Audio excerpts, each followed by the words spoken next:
today. Sitting heads of government, grandparents, and people, the duty that ought to move us to do the things which we are called upon to do not because of any personal state current.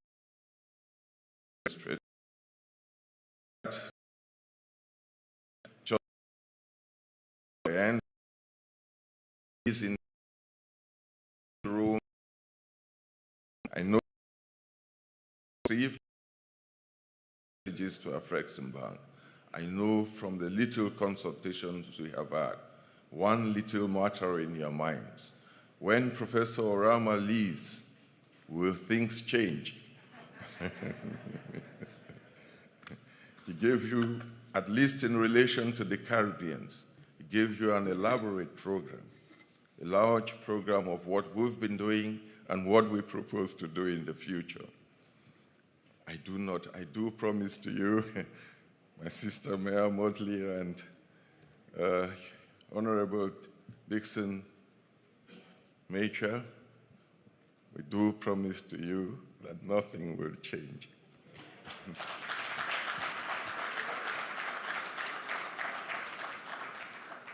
We were all at the start of those programs. We framed it. We thought about how to do it. We were confined by rules. We had treaties. We were confined by treaties. But we thought if it had to be done by breaking the treaties, we would bend the treaties, perhaps without breaking them. But we found a way to do so that that movement could happen. We serve with conviction. So the rules we took part in doing, the rules we put in place, the programs we put in place, it is not now, with Professor Orama barely gone, that you should have worries about whether or not we will keep to them. We will keep to the plans in full, and it's not the practice of Afreximbank. It's not our tradition in the Afreximbank to commit patricide. So we still have all of them here. Mr. Dodo is still there, and Dr. Orama. If you feel that we are breaking the rules, we are not keeping to those programs we've set, give Professor Orama a call, and everything will be in order. Thank you very much.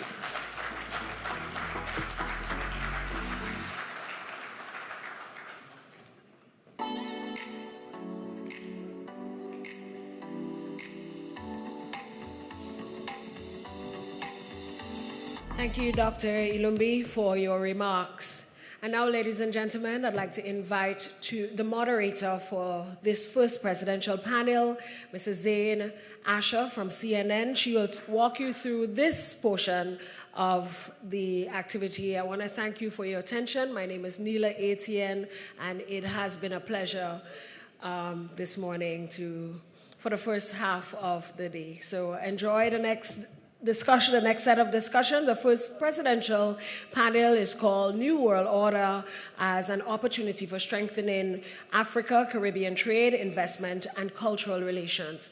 Welcome, Mrs. Zain Asher, moderator for this session.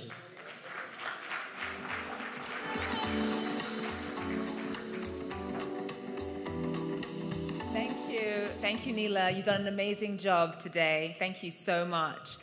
As she mentioned, my name is Zain Asher. I'm an anchor at CNN.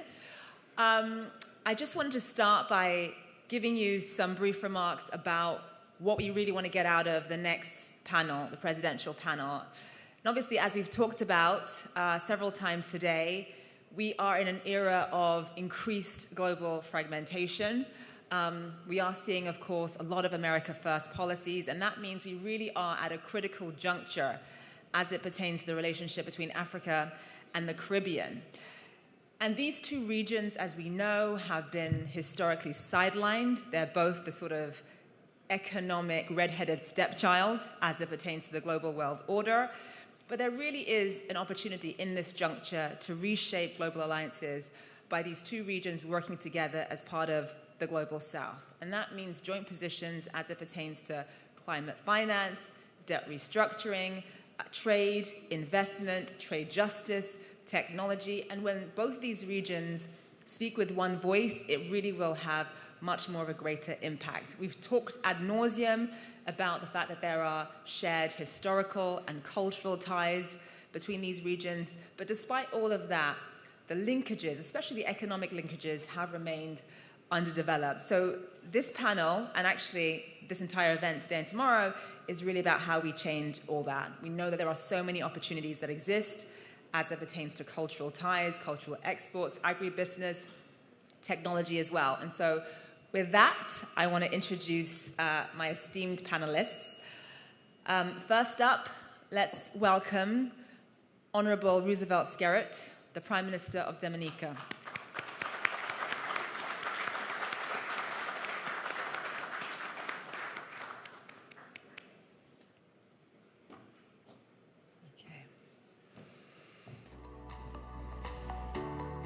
Thank you.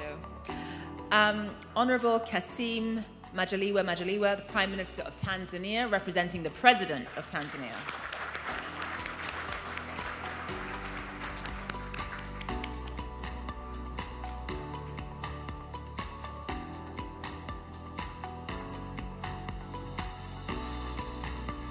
Honorable Mia Mottley, Prime Minister, of course, of Barbados.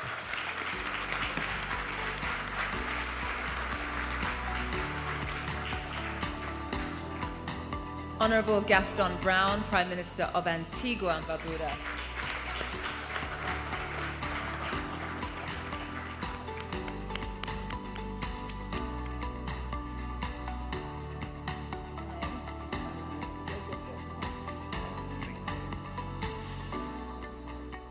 His Excellency Prudence Sebahizi, Minister of Trade and Industry of Rwanda, representing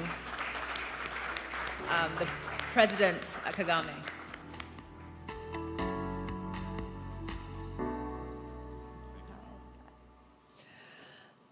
The Honourable Terence Drew, Prime Minister of St. Kitts and Nevis.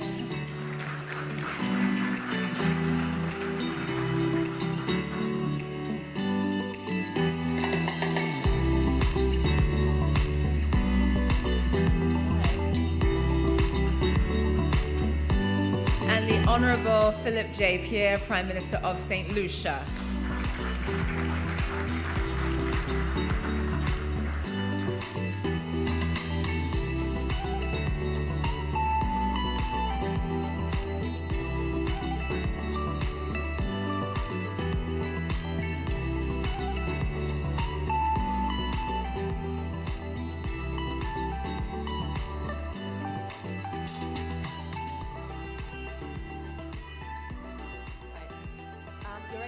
Thank you so much for being with us. Prime Minister Mottley, I want to start with you. Obviously, we are going to have the second Africa and Caribbean Heads of State Summit coming up in September in Addis. I know that you, as well as other heads of states, have talked about this idea of creating some kind of Africa-Caribbean free trade area. Just walk us through what the building blocks of that would be and what that would look like. And as the Prime Minister answered this question, if anyone else would like to jump in, we really want this to be a dynamic, involved discussion as opposed to me asking each of you a question individually. So if anyone else wants to comment on what Prime Minister Mottley is saying, then you're invited to jump in after her. Thank you very much. And let me, at the outset, say to Professor Orama how pleased we are to be able to be with you today. This may be your last formal interaction in an ACTIF meeting, but I think that everyone knows that you will be physically and spiritually always with this ACTIF program. And I am therefore happy to associate myself with the remarks of Prime Minister Mitchell this morning in every respect. So thank you. As it relates to the deepening of the relationship between Africa and CARICOM, let us be clear, the further penetration that is necessary to make this real will not happen by sentiment nor speeches. And to that extent, therefore, the CARICOM AU meeting in Addis in September is a critical follow-up, not just to establish the credentials of political will, but to begin to lay out a pathway that will allow the substantive interaction in trade, investment, diplomacy, etc., to continue, people-to-people interaction. And why do I say so? It takes two hands to clap.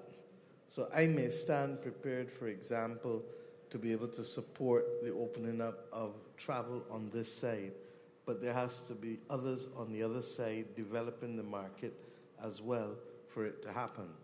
We may want to be able to see more direct trade linkages in terms of controlling the maritime routes, but it also requires a deconstruction as to what is necessary for us to move goods straight from West Africa to the Caribbean. Perhaps what is missing more than anything else is the information platform that is necessary to allow individual investors, individual traders to be able to make decisions. And I hope that one of the things that will come out of Addis Ababa in just over a month is the creation of that platform. I've always said that where we have banks that investors are familiar with, that's the first step to make them comfortable.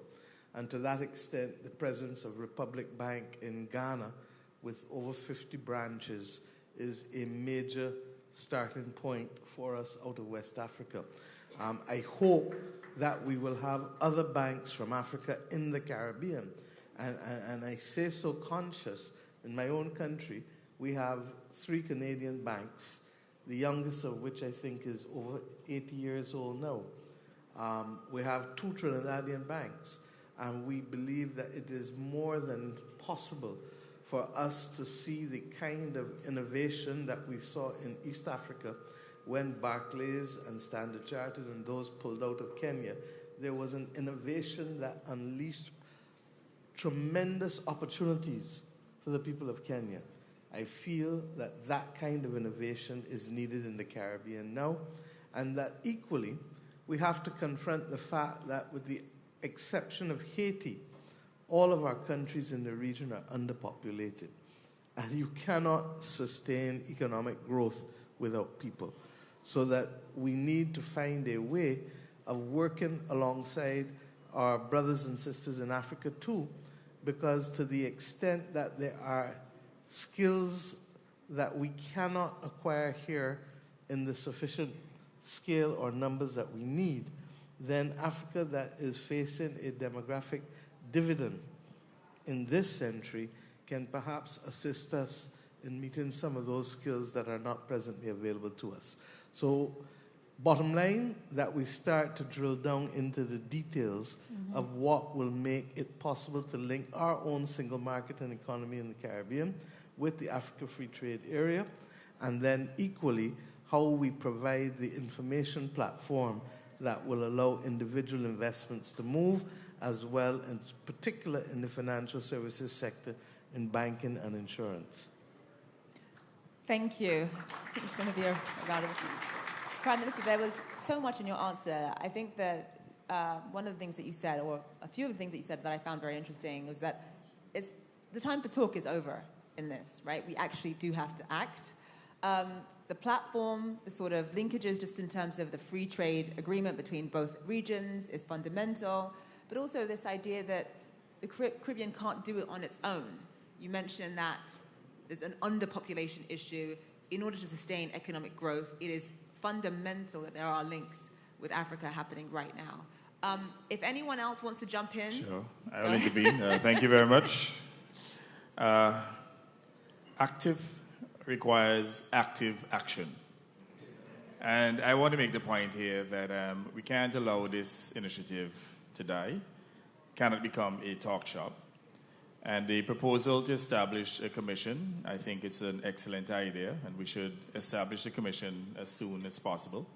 But a commission should not be limited to bureaucrats and technocrats. I believe that there should be some political involvement, political direction, to make sure that we can get quick action to achieve at least some of the low-hanging fruits so that we can achieve this integration between Africa and the Caribbean. We know exactly what the problems are. We know, for example, that we do not have the infrastructure to move people, to move goods. But I believe that we have the capacity so to do. And I'm hoping that we can have a strong partnership between the public and private sectors in which we could utilize not only our ideas, but also funding in order to create sustaining A and C links between Africa and the Caribbean. Because at the end of the day, if we're unable to move people and to move goods, then clearly we will not be successful.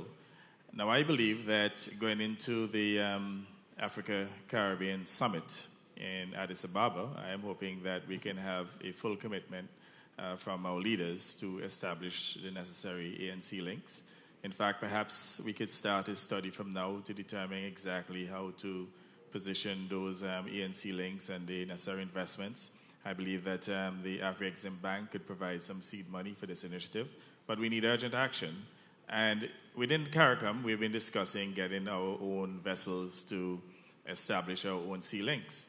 But perhaps there could be a broader involvement involving Africa in which we can move goods from Africa to the Caribbean, and that those very vessels could also move goods within the region, so we can increase inter-region trade as well. So I think there are lots of opportunities for us to exploit. And when you look at the geopolitical challenges today, we obviously now have to become architects of our own development. And instead of operating these extractive economies in which our economies, our natural resources are being extracted for the benefit of the global north, I believe that we have to invest more in our own development. We have to increase processing of products to make sure that we can benefit from the value added. And as we continue to build the value added, we can clearly increase trade between Africa and the Caribbean. I mean, there are many opportunities in terms of physical trade, even in terms of tourism trade. I'm sure that there are many Caribbeaners who would like to travel to Africa, but again, it is cost prohibitive. It is extremely long to get there. You have to transit various capitals to get to countries in Africa. And if we can establish these direct links, clearly we could move people. And in order to have a properly integrated movement between Africa and the Caribbean, we must be able to move people, move capital. So the fact that there's so many of us here, you can see that there is definitely strong political will. What is required now is action, and this is exactly what I'm urging, that we move quickly to strengthen the institutional arrangements and to make the necessary investments so that we can increase trade and the movement of people, trade within the region and extra-regionally between Africa and the Caribbean, and the movement of people between the two regions. Thank you. And with that, thank you. We do have a very special guest who I want to welcome onto the larger screen here. Aliko Dangote is joining us. Aliko, I do want to ask you a question, just one question, if I may. And that is, I know that Dangote has announced plans, the Dangote Group has actually announced plans to establish a petroleum export terminal within the Caribbean. Just quickly, what advice would you give? I know that you've talked about certain barriers that exist between trade and investment for the two reasons. What advice would you give, let's say, African businesses who are trying to set up shop in the Caribbean, or Caribbean businesses who are trying to set up shop in Africa, and how do we overcome the barriers that are present right now? Well, thank you very much. It's great being with all of you, and thank you very much for the invitation. I think the first thing that we need to do is actually to try and create a corridor where there's an airline business between the Caribbean and African countries. And also, we need to remove all these visa issues, because one of the biggest issues that we have as entrepreneurs is about visa issues. Coming to the business about, investing in the petroleum sector. When I last visited Grenada and Bahamas, I realized that they are really paying quite a lot in terms of petroleum products. It's very, very, very expensive. Actually, it is even unheard of. So we are looking at the opportunity where we can set up a terminal either in Grenada or in the Bahamas or any of the Caribbean, and see how can we help to bring this cost down. Not only the petroleum business, we are looking at also cement. When I look at what you are paying in the Caribbean in terms of cement, it's almost about 3 times what you are paying in Africa. And that is really very, very prohibitive. And, I think we need to team up together, remove all these visa issues, let us get to know each other, and, that will actually open up the doors for investment. Thank you so much. Thank you so much. A very important message there from Mr. Dangote. So, and then also, sorry, go ahead. We're looking at also fertilizers. We're looking also at fertilizers, which is a little bit scarce. We are looking of, setting up a place where at least one of the countries will set up an area where we can now do urea, you can do NPK, because 37% of our own urea goes to the US. We have a plant of 3 million tons, and we're taking it to about 9 million tons. We are targeting in the next 36 months to be the largest urea producer in the world. Thank you so much, Aliko Dangote. Thank you. Thank you. So one of the things that... Madam Moderator, I wanted to react quickly, if you would allow me. I'm sorry. Go ahead. But there are 3 major petroleum storage facilities within the Caribbean, one in Trinidad and Tobago, one in Jamaica, and another in Antigua and Barbuda. But we've been buying extra-regionally, and we have not patronized Africa. Perhaps what we need to do now is to direct our purchasing out of Africa to get cheaper products, better products. So even without building out an additional terminal, there are already 3 large terminals. But again, it reconfirms the fact that we do not have the type of information flow, the type of database to know precisely what products are available, what facilities are available. So this is one of the areas that we need to quickly establish so that we know what is available and that we can increase trade between Africa and the Caribbean. Sorry for interrupting. No, don't worry. Thank you. Yeah, I make a point that, Very good. that I think what is required now is for the private sector of the Caribbean to step forward, and that people like ourselves would take the 2nd row or the 3rd row in the room. Because at the end of the day, trade is essentially among business people. The politicians are setting the framework, and of course we've taken the very important points raised by Mr. Dangote of the facilitation.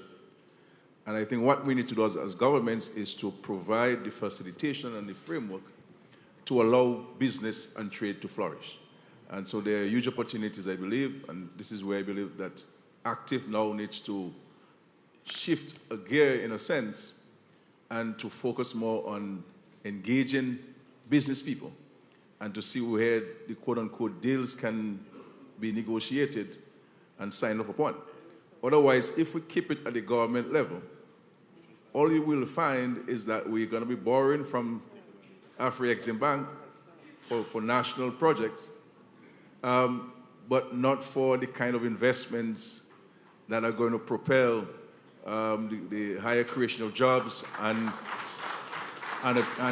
profits.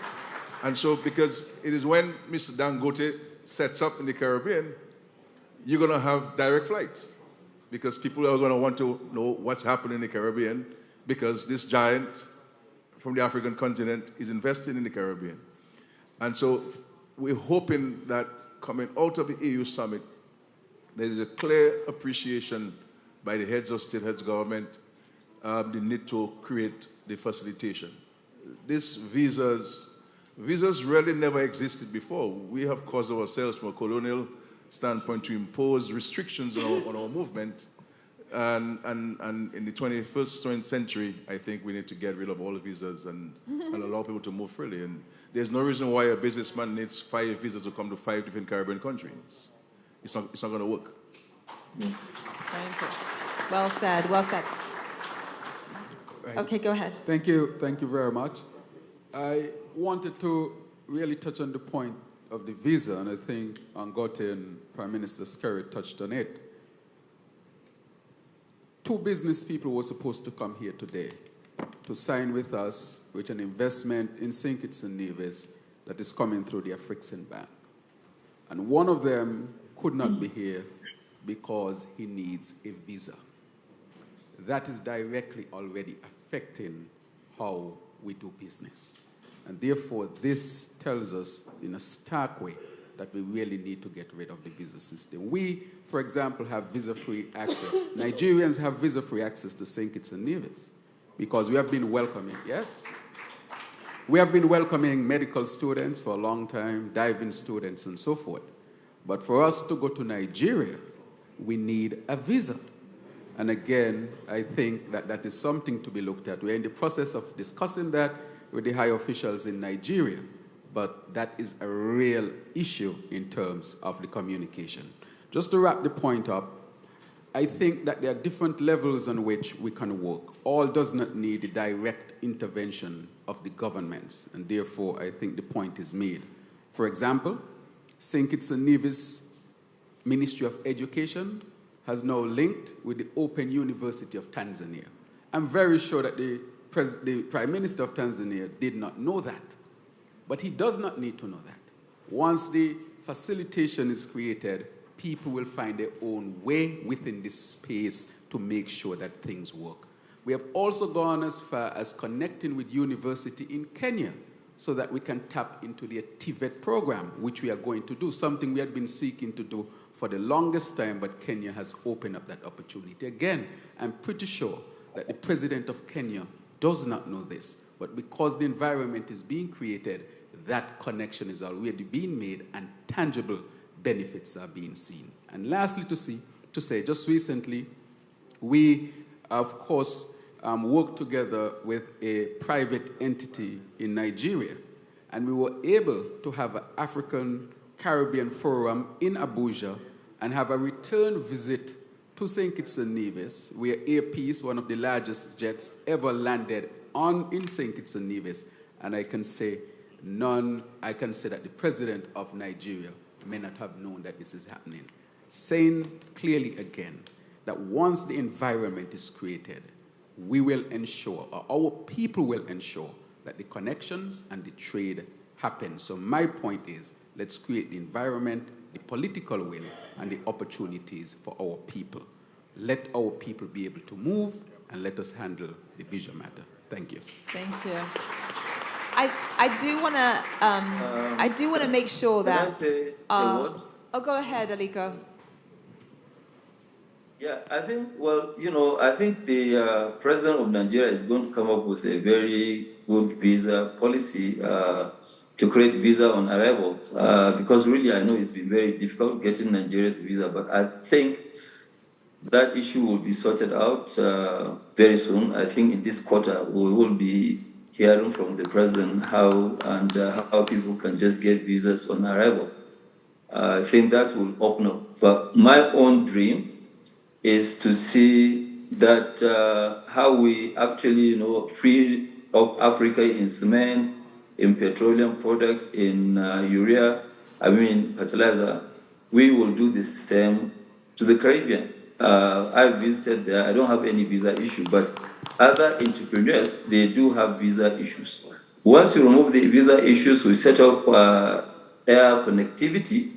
Definitely, we have to work together. We are natural partners. We are the same people. We are just being divided by the colonial masters, and we should get back and work together. If I may, 5 years ago, Barbados removed visas from all countries in Africa with the exception of 5. And those 5 were just on the basis of security reasons.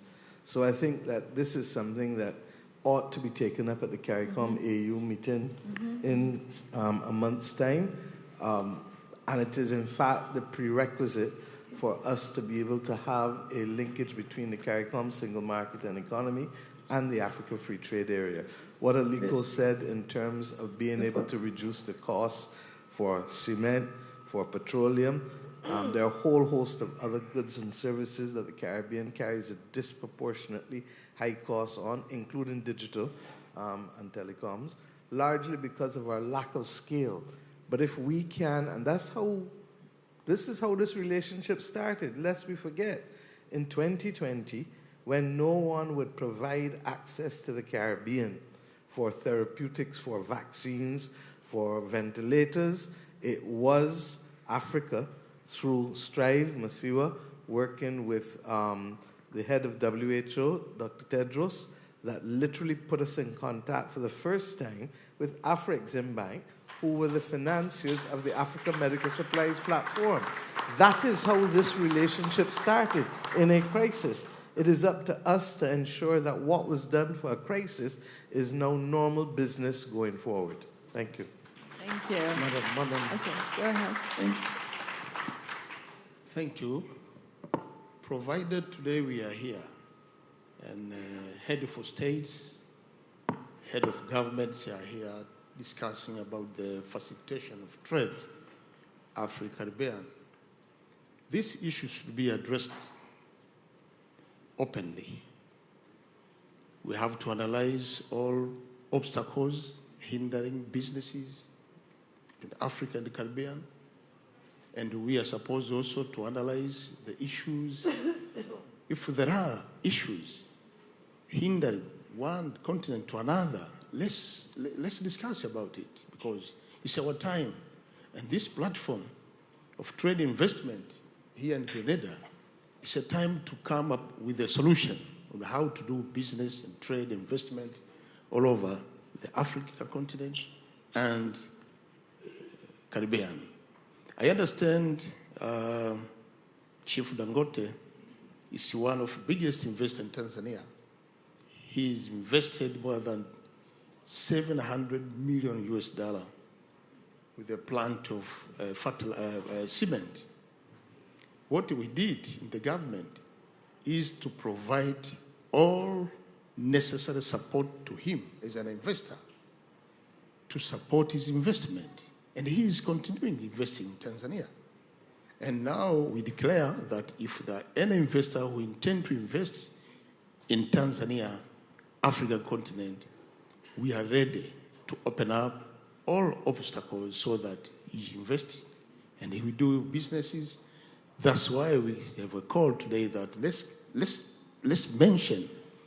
enlist all these issues hindering business between Africa and Caribbean. Thank you so much.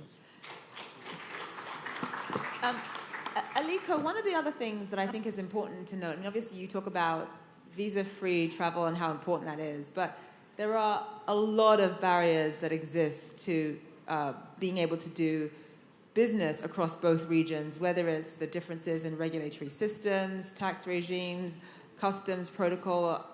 You know, it makes it very difficult for entrepreneurs to scale across regions.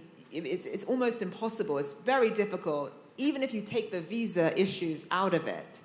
How do we work together to overcome that aspect of it? I think the only way for us to come out of it is actually working with the various governments to let them know that, look, it is a win-win situation. It's not that you are just helping this. You see, governments have no business in business. And the only way for us to create wealth and prosperity is through the private sector. And, it's just like us now. There's no government, and I'm proud to say so. There's no government in the entire African continent that would take to put up, in one, lot, to put up 650,000 barrels per day refinery. It has never been done in the world anyway. And, putting up petrochemicals, 1 million tons of polypropylene, putting up 3 million tons of diesel. So what I think we need to do is actually getting together with governments. You cannot do any business without government support because, various issues we have faced before.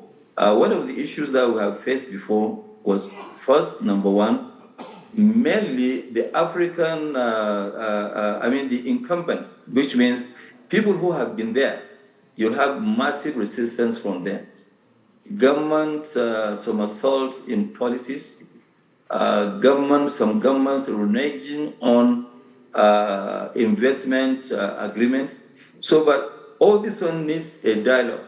And we have actually come across various things, including going up to Supreme Court in Senegal. But at the end of the day, we're very, very, firm. We have our own vision. We know how to achieve it. And, we were able to resolve those, issues.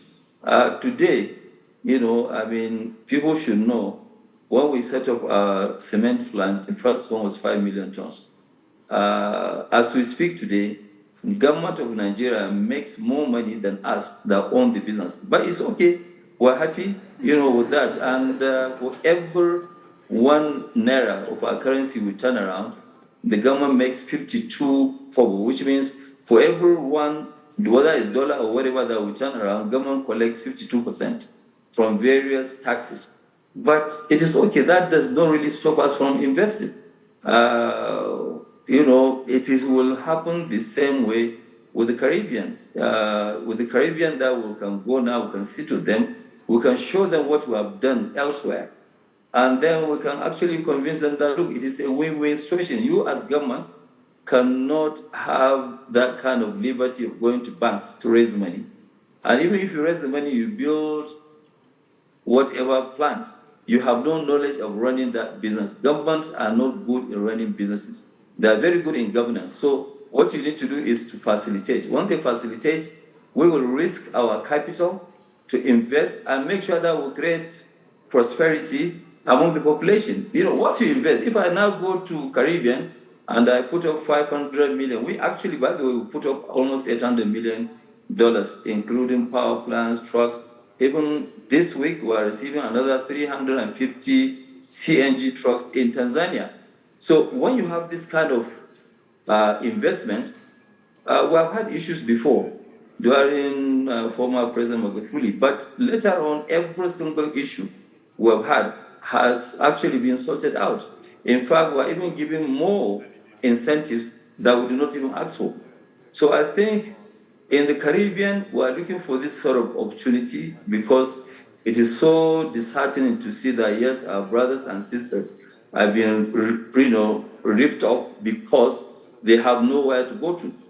And I think we need to make sure that, yes, we work together and invest. We feel at home in the Caribbean. And I must thank President Orama, my brother, of Afreximbank, for opening up the link between Africa and the Caribbean. He has actually done a great job. My first time of going back to the Caribbean, I went there in the 80s, but my first time of going back was through the invitation of, President of Afreximbank, Orama. And Orama is very passionate, and he has actually invited most of us. I'm now one of the champions of actually investing in the Caribbean, and will continue to do so. Thank you so much. One of the things that, thank you, Aliko. One of the things that I think is important is that it's one thing for, African giants like Aliko Dangote talking about the red tape. But then when you think about the kind of red tape and bureaucracy that exists for small to medium-sized businesses trying to scale across both regions, it is very difficult. If you're an entrepreneur in the Caribbean, you won't even know what opportunities necessarily exist in Africa, let alone trying to figure out, how to harness investment for your, it's virtually impossible. There's not even a platform that exists to allow Caribbean and African entrepreneurs to network, to understand, the opportunities and the growth areas of the region. That needs to change. Go ahead. Yes, thank you very much. And that was what I was about to speak of. And few of us knew about Africa until you were on CNN talking about the African story, right? So many people got to know about Africa and the potential of Africa based on your CNN program. Thank you. You see, I think all of us in this room, we have for two purposes. One, to create wealth. If you're a business, you want to create wealth and you want to make profit. And two, if you're a politician, you want to improve the lives of people. You want to improve the quality of life of people. You want to improve their standard of living. So we cannot assume that the people know where we are going. We can't assume that the years of history, the years of when people did not really know what Africa was about and what was the potential of Africa. So whilst we develop all the economic factors and the business factors, we have to ensure that the people are not left behind. We have to ensure that our children think of going to study in Africa or going to go and study in some other country. We have to think that the people in our region want to buy goods from Africa. So what I'm advocating for is, in tandem with the economic trade, etc., we need to have a people-to-people involvement. We have to bring the people on board so that people can understand and support what's happening in this road. Thank you very much. And yes, what role do you think heads of state specifically should be playing? I mean, you mentioned, yes, that people in the Caribbean should think about going to study in Africa. They should have that awareness. It should be part of the conversation naturally. What role do you think heads of states should be playing in terms of that policy messaging? Yeah, thank you very much. Let me say that for a long time, we have seen that there is a political will in everything that we are talking about. Before coming here, my president, Paul Kagame, asked me to tell the audience that this unity we are talking about between Africa and the Caribbean is not a choice, it's a necessity. And he also told me, whatever we see today as a challenge in this global turbulence, let's take it as an opportunity. Because Rwanda is one of the countries that have risen through resilience for so many challenges that we have gone through, starting from genocide and so on and so forth. And there are three elements where heads of state can facilitate our people to interconnect and prosper. One, as Aliko Dangote said, can we make sure that our people can move? Can we remove visa restrictions? And Rwanda is one of the examples. My president took a bold decision, said, we are welcoming the world. Everyone can come to Rwanda without visa. And you have seen progress over the last 10 years. Second, can we allow money and goods to move? When we talk about goods to move, we are talking about tariff. When we talk about money to move, we are talking about investment. How do we facilitate investors? And again, when you go back to my country, we have taken bold decision to welcome each and every investor to come to Rwanda. And I think we need now to look at what are we producing that we can take to the rest of the world. Because we welcome everyone, we welcome everything from the world, but what are we producing to take to the rest of the world? So I think we address those three things. We allow our people to connect, we welcome investment, we allow money and goods to move, then we will make everything happen. Thank you. One of the questions I have for all of you, including Aliko, actually. Aliko, did I see your hand pop up? Did you want to say something, Aliko? Yes. Okay, go ahead. No, what I want to say is that, it is maybe people like us that we believe in the Caribbean. It's very difficult to really get foreign investors. They will come and promise you heaven and earth, and they will not turn up. But I think we feel very much at home with the Caribbean, and we can set up an industrial base, not only to meet up with the Caribbean, when we push down our cost of production, we can use also the Caribbean for export, to export the excess capacities that we created. This is possible because I will give you a small example. In Nigeria used to be in 2000, up to 2007, number 2 in terms of imports of cement. And, today, it is totally a different story. Nigeria is the largest exporter of cement and clinker out of Africa. You know, so these sort of things, and we have set up a lot. In Tanzania, the first time that I went to Tanzania, we promised that, yes, we are going to set up this, not only Tanzania, South Africa, Ethiopia, all these countries we went, we invested at a point over $2.5 billion in Southern and Eastern Africa. So we have met those demands. And I think really we want to face the Caribbean, and it is not very difficult to do so. Once we have the government support, we can show them what we have done elsewhere, and I'm sure they will support us. They will give us all the backing, and we will actually turn around things in a short period of time. Thank you, Aliko. I think the last question I want to pose to anyone who wants to jump in is really, okay, go ahead. Thank you very much. And let me also thank Aliko. I know difficult it is for you to have joined, and appreciate your joining us. And also thank you for your leadership in the business and the partnership. I wanted to say a few things about what Aliko said about the prices of goods here. Let's focus on petroleum products. And I say this because it ties to what I said earlier, that we have to be deliberate about what we do. Today, you have Guyana as a major oil producer. Very soon, Suriname will come. Now, and I wish our brother President Ali were here. Can you check who trades Guyana's oil?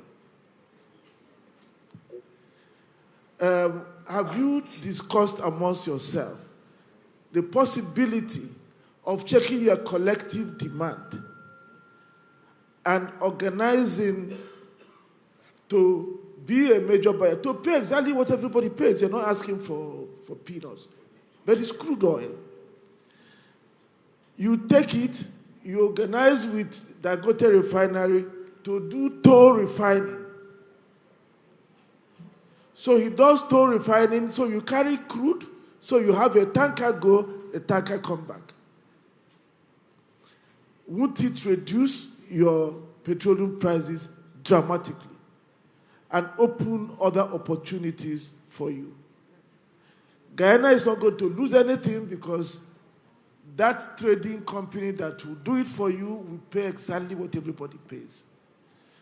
But they help to bring stability in economies here and begin to open the trade links between Africa and the Caribbean. So let's about being deliberate. It's not just going to say we do tender or whatever. I'm happy they have one or two Africans who participate, but they go up with that to go around. But I think that is an opportunity you can use. And even when Suriname comes, it's also a possibility to use that to supply the different countries. Thank you. Thank you. Thank you so much. Does anyone want to tackle what he said? Yeah, go ahead. Right, so I want to thank President Orama for that intervention. What he has said today has been on my mind for some time. Here we are having this resource in one of our CARICOM countries, and yet we seem to be thinking outside of CARICOM for the major part of the solution. Has CARICOM come together and decided to have a conversation with Guyana to leverage its petroleum product, its crude oil and so forth, to help to resolve the very high cost of energy within the region? It is a critical matter because when we did our analysis of St. Kitts and Nevis alone, and you look at what we pay about 30 to 40 cents per kilowatt. It is one of the highest in the world. So how can an open economy, a small economy, survive paying 30 to 40 cents per kilowatt for energy? And so I want to surely say, with respect to what President Orama has said, that this is something that CARICOM should take up almost immediately. And I am part of the Bureau. And Prime Minister Motley is part of the Bureau, along with our chair now, Prime Minister Holness, that this is something that should be discussed at the Bureau level to bring to the wider CARICOM leadership. How can CARICOM engage Guyana as part of the solution to deal with the high cost of energy? If we don't carry down the cost of energy in the Caribbean, we'll be dealing with these issues for a very long time. To attract industry will be difficult. The cost of doing the business will be too high. And the cost of living in the Caribbean, that too, will be extremely high. The cost of food will also be high. Everything will remain high if the cost of energy remains high. So I think this is one of the ways in which we can attack it. Thank you very much, President. I think the conversation is definitely worth having. I suspect part of the difficulty may be existing commitments that Guyana has to multinational corporations that have not taken into account regional needs developmentally or otherwise. The region is, at this point in time, looking at aggregating production for renewable energy because we've begun to understand that individually very few people are going to be interested because our numbers, our scale is just too small. But if we aggregate as a community, which is effectively what Professor Rama is saying for fossil fuel, and what the heads of government decided that we would look at as a project in February when we met in Barbados, that for renewable energy, the Eastern Caribbean countries have geothermal. Guyana and Suriname have both hydro and solar. Barbados, Antigua, Jamaica, a number of the rest of us have the potential for, yes, limited solar because we're small, but also wind, offshore wind and onshore wind. So that when you start to aggregate the potential, it's not a far-off concept, because when Ursula von der Leyen addressed us, she made it absolutely clear that Europe is going to have to be importing at least 10 million tons of green hydrogen by 2030. Who is the biggest exporter of ammonia now when Russia is not fully at play? It's a CARICOM country. It's Trinidad and Tobago. So that we're not talking about anything that is out of the realm of our possibilities. And what needs to happen is more and more, and I suspect, Aliko, that I heard it from your vice president this morning, we are tiny. And yes, we are mighty when it comes to thought leadership and advocacy because we're sovereign nations. But when it comes now to commodities and trade, we're small. And this perhaps is the greatest impetus for the region to operate more and more as a single bloc, because individual countries will not excite the interests of many. But collectively, the region agreeing to pool its resources to trade with entities or blocks is a different dynamic. Thank you. Thank you, Prime Minister. And just to build on the point that Mia made, unfortunately, many of our economies are still extractive economies in that we do not control our resources. They are harnessed by entities external of our region, and the profits generated, most of the profits are repatriated. It means, therefore, that we have to concentrate in the future on greater ownership and to ensure that the profits that are generated, the majority of the profits are retained in our respective countries. I mean, it's unfortunate that we have all these resources, but at the same time, they actually exported and then re-imported at a higher cost. So the issue of ownership becomes very important. And if we are going to become a successful people, then clearly we have to empower people with ownership at all levels, not just in terms of minerals, but all levels of ownership, all levels of our development, to ensure that our people could share equitably in the gains rather than having this type of extractive model, which literally goes back to slavery and colonialism.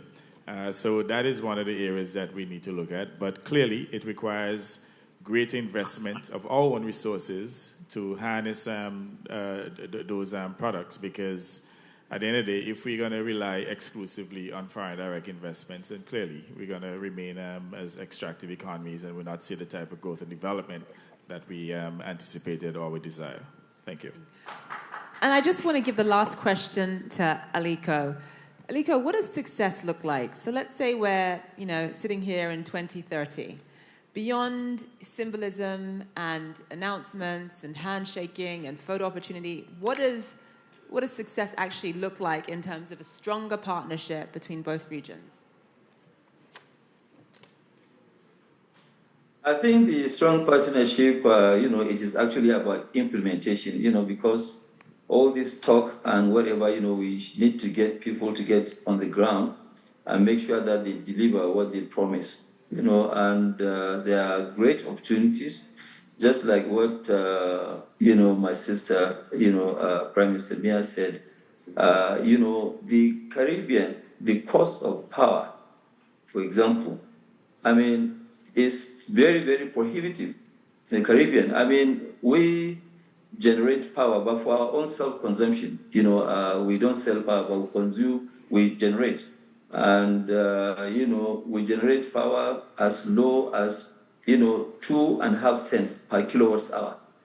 Even with the expensive gas, we generate at 3 cents per kilowatt hour. So if now you have a company that's very serious and believe in the vision, and also you have a real contract with them, they can set up, either it is hydro or it is, even today, you can do solar. Solar has come down so cheap. You can do solar and wind. So when there is no sunlight, then the wind will take over. And that way you can really, really bring down costs. By bringing down costs, it will create prosperity. They keep saying that no power, which means no electricity, no growth, and no prosperity. So I think we need to really get that power cost down immediately, whether through Guyana or Suriname, whatever it is. I think the Caribbean need to work very, very hard. It's not even just about smaller industries. Smaller industries, we can come and set up bigger industries, and then we can use the services of the small and medium-scale industries to grow. Thank you so much, Aliko. And with that does it for the presidential panel. I want to give a quick round of applause to our excellencies and our esteemed panelists. Thank you all so much. Thank you. Thank you.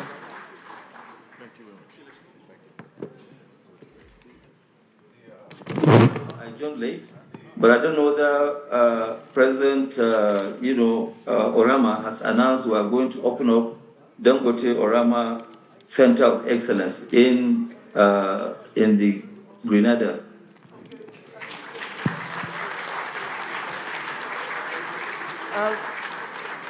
I think Aliko can announce that. Professor Orama, do you want to announce what he's... I think Aliko... He just announced it. Yes. He just announced what you were supposed to announce. I announced that we are going to open Dangote Orama Center of Excellence in Grenada.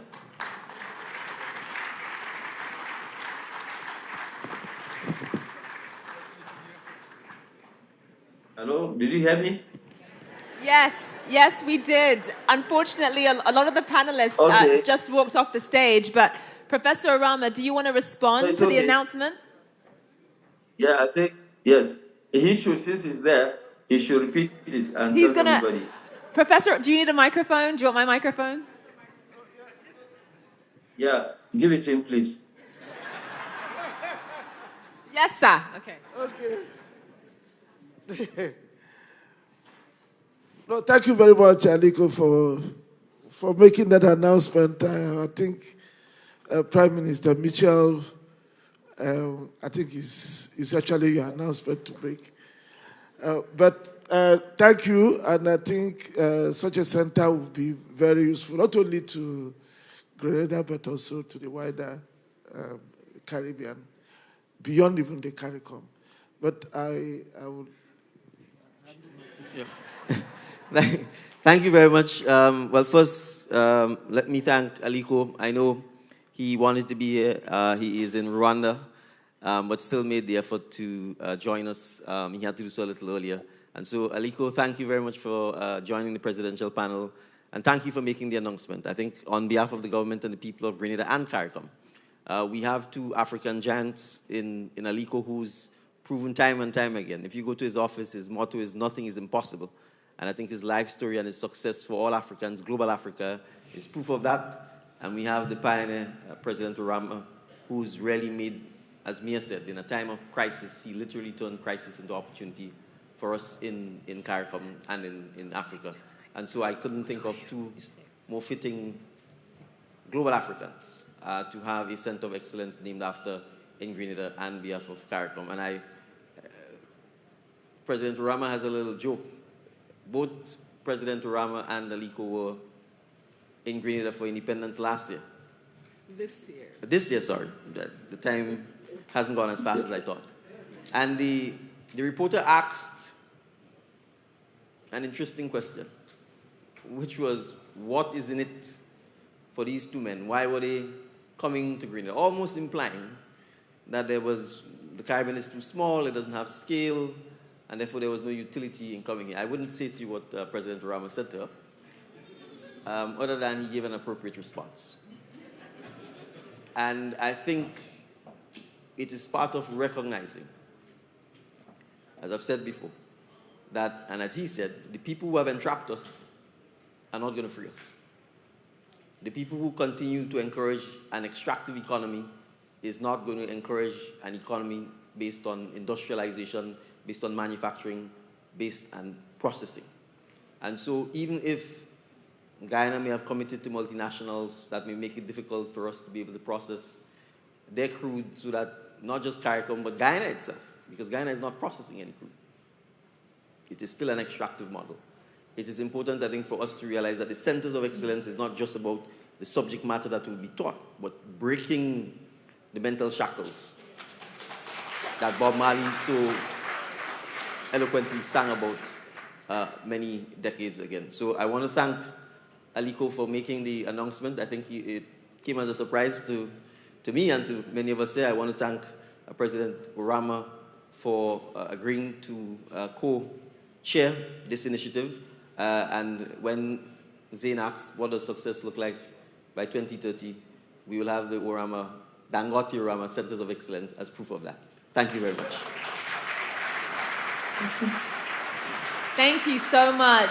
Thank you, Mr. Dangote. Thank you, Professor Orama. Thank you. Thank you. Thank you.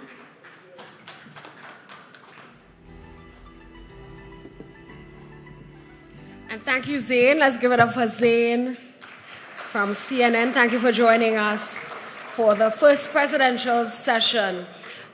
So while we change the set a little bit, we're going to ask you to just look at another video, another Afreximbank ACTIF 2025 video, and then I'd like to introduce the next moderator. And this one, I don't even want to call it a panel discussion. It's going to be a conversation between Prime Minister and...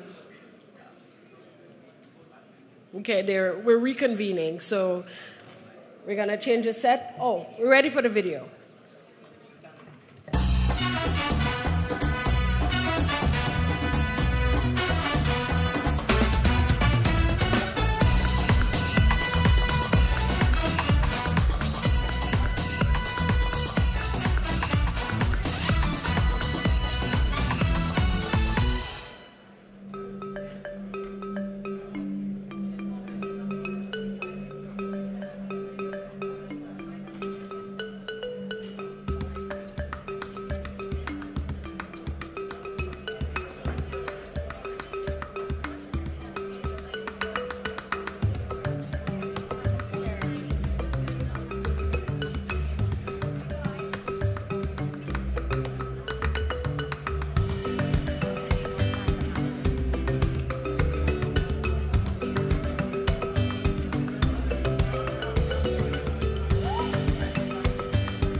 One Africa.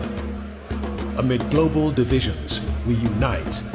Global divisions are deepening. Isolation and protectionism taking center stage. Geopolitical and economic tensions in the ascendancy. Yet global Africa is rising, finding strength in unity to redefine an ill-fated past and chart a common future. Colonial legacies in Africa and the Caribbean extracted wealth from our continent, entrenching divisions and our enduring economic underdevelopment. Yet today, the pains of the past have become the driving force behind our collective self-determination. We are reinventing the Middle Passage.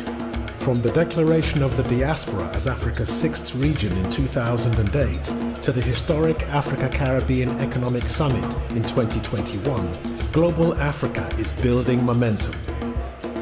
2 billion Africans worldwide are shaping their collective economic destiny.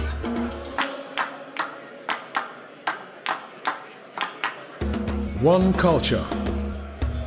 From aspiration to action. Through its Caribbean office in Barbados, the Global Africa Gateway in New York, and the AfriCaribbean Trade and Investment Forum, ACTIF, Afreximbank is making this real. ACTIF is building bridges, converting that perverse middle passage into a new one, defined by economic opportunities. Across its first 3 editions, ACTIF has already generated over $6.5 billion in deals and welcomed over 6,000 delegates. This same spirit inspired the first direct flight from Nigeria to Jamaica in 2020 and the Africa CARICOM Heads of State Summit in 2021. And the momentum continues.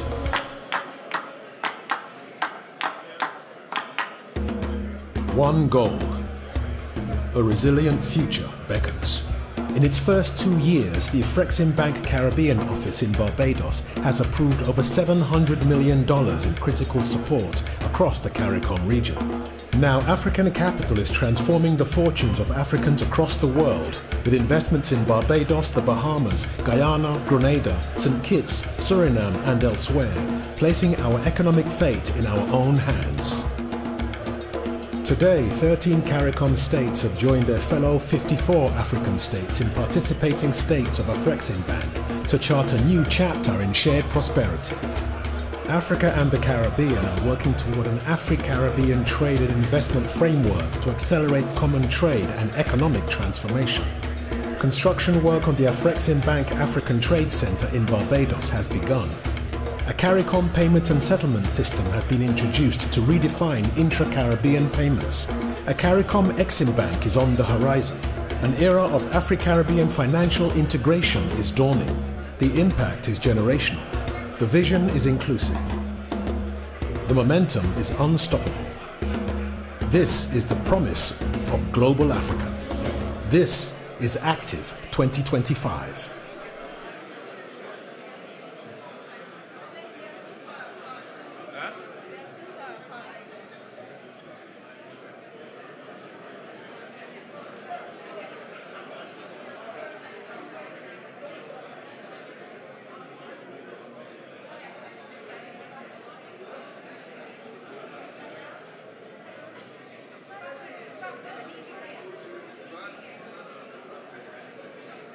We need to be sure that the PM is here.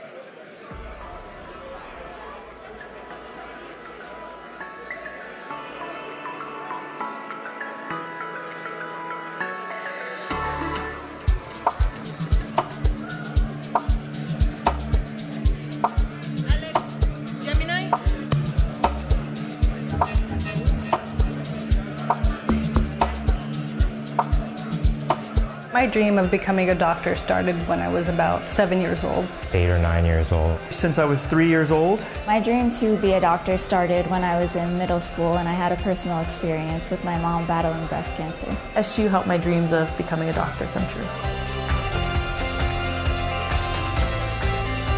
I was really impressed at SGU because the professors are very involved in your learning and they care very much about your growth as a medical student. The academic advisors at SGU made me feel capable of taking on any challenge I had.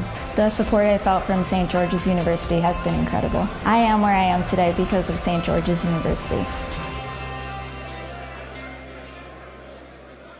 It's a busy world, and we all know the saying, time is money. Meet Candice and Oliver. They both have busy days ahead. Let's see how that goes. Candice is in a rush, off to the bank, again. Oh, looks like she didn't plan for traffic, or this long line either. Now let's check in on Oliver.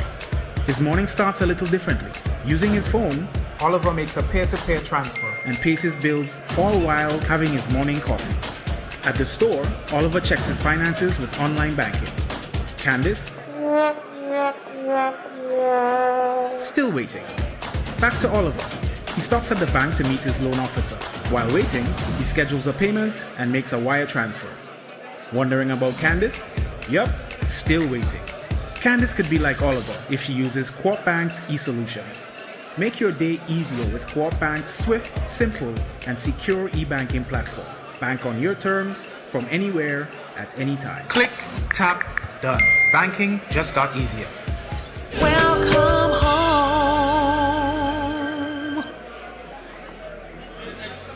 I'd like to welcome you all to the inaugural session of the Aquarium.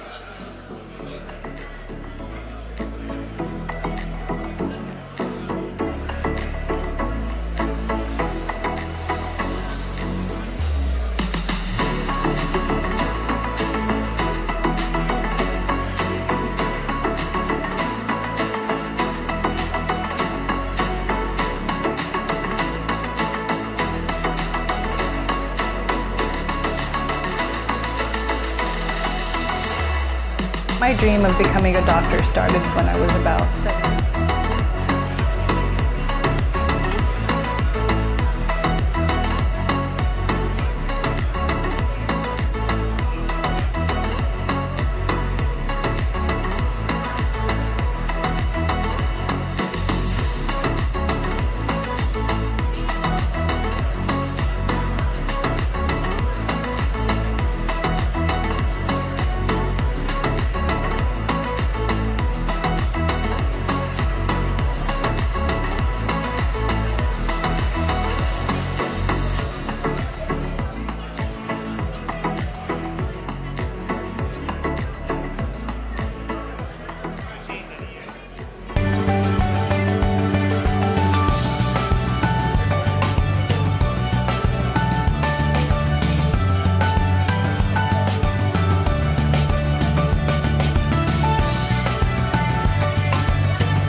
Ladies and gentlemen, we have some important deals that we're about to sign, so I would like your attention.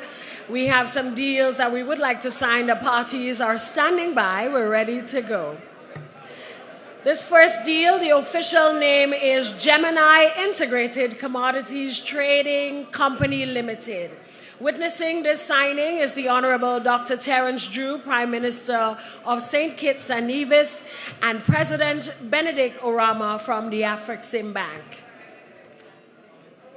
We'd like to invite the parties to the stage. Honorable Samal Moja Duggins, Minister for Agriculture, St. Kitts and Nevis, Mr. Eric Intong Monchu, Acting Global Managing Director, Client Relations, Afreximbank, and Ms. Aisha Mena, Managing Director, Gemini Integrated Commodities Trading Company Limited.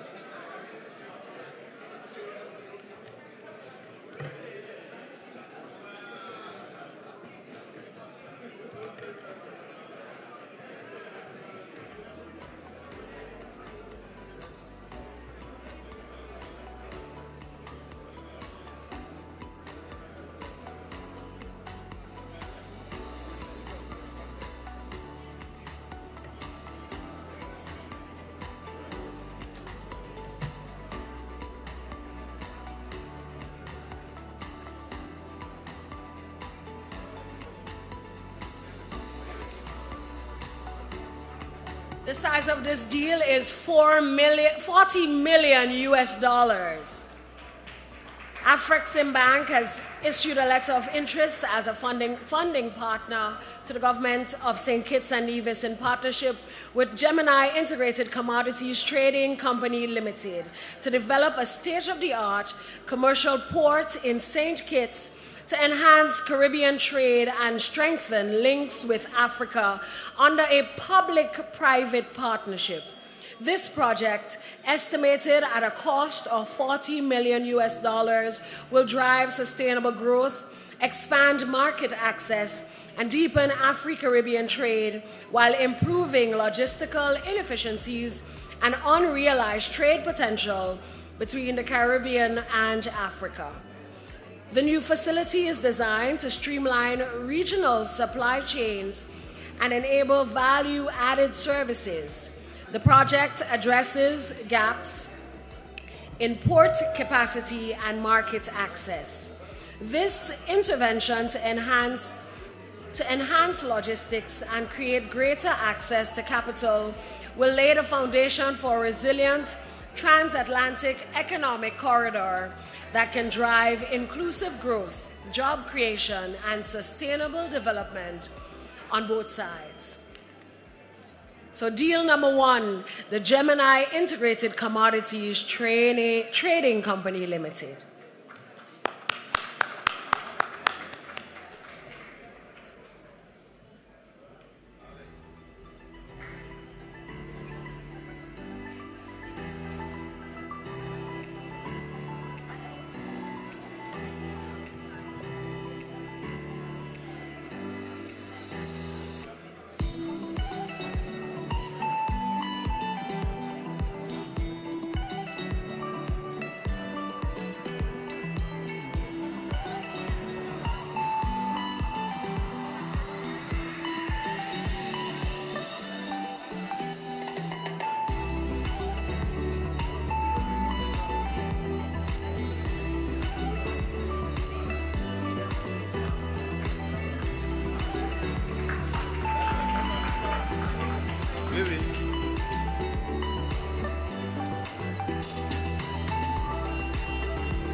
The second deal is the Education Construction Climate-Linked Facility.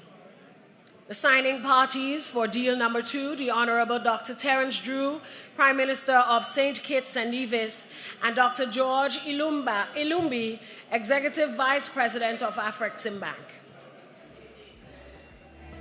This deal is worth $50 million US.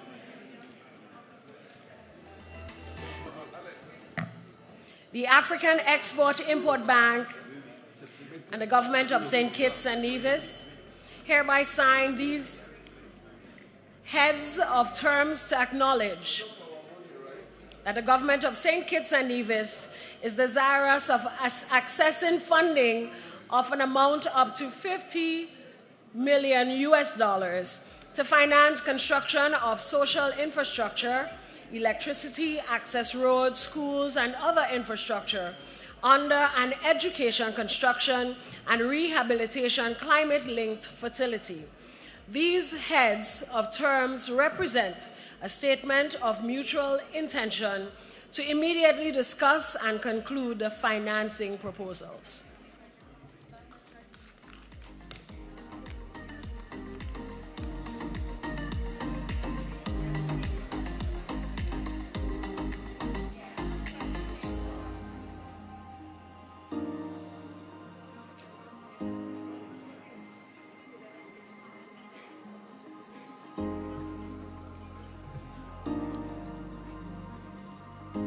The third deal is the Bahamas stripping the Bahamas striping group of companies. The signing parties are Mrs. Kayandro Awani, Executive Vice President. Kanayo, thank you for the correction. I need to go to Africa School now. Mrs. Kanayo Awani, Executive Vice President, Intra-African Trade and Export Development, Afreximbank, and Mr. Dominique Stirrup, Executive Chairman, Bahamas Striping Group of Companies.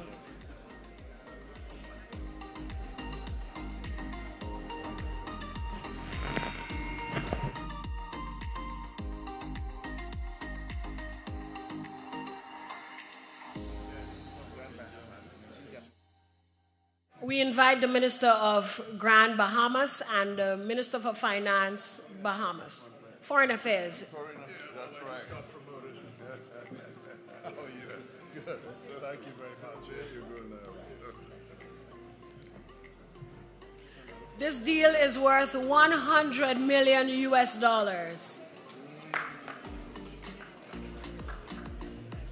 Afreximbank has approved a landmark $100 million receivables discounting facility in favor of the Bahamas Striping Group of Companies, Caribbean Pavement Solutions.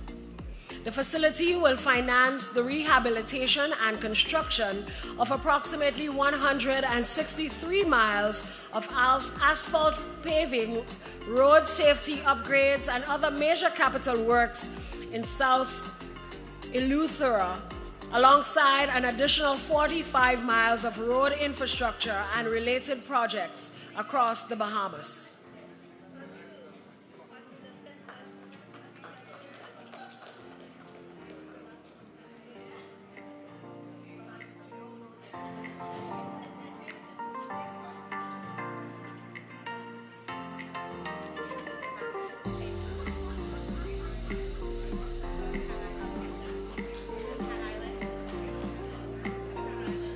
And the final deal is the Cat Island Infrastructure Company Limited deal. And the parties remain the same. We want to add Mr. Keno Simmons, President of Cat Island Infrastructure, and the Vice President of the Intra-African Trade and Export Development. You will remain. And this deal is $40 million.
I want to say thank you to the representatives of Afreximbank and the government of Bahamas and St. Kitts and Nevis. And ladies and gentlemen, I know this is a moment you've all been waiting for. It's lunchtime. I do urge you to get back here at 3 o'clock. So enjoy your lunch, and thank you so much for your patience and indulgence for the morning session. See you at 3 o'clock.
Quick announcement. all delegates, lunch is served at the Radisson Hotel, so you can make your way over to the restaurants. There are a couple restaurants there. Lunch is served for all the delegates over at Radisson.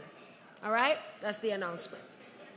So enjoy your lunch, but I still need you back here at 3 o'clock, all right?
cancer. SGU helped my dreams of becoming a doctor come true.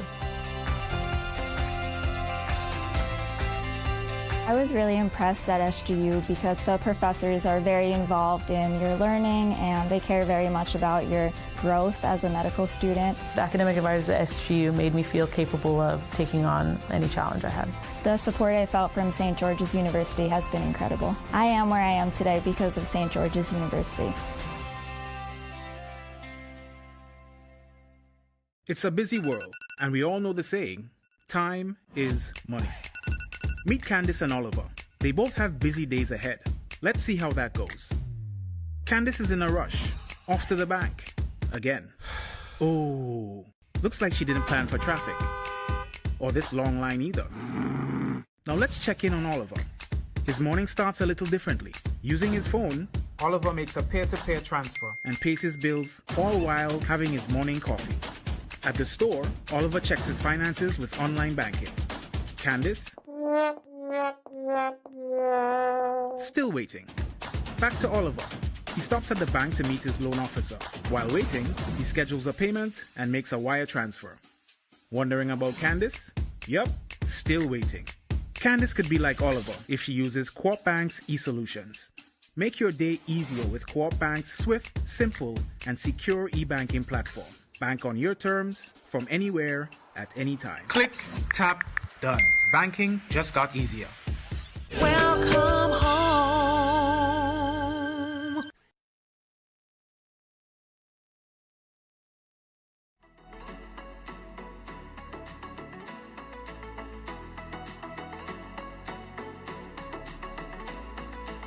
Hello, everybody, and welcome back. This is our second panel discussion.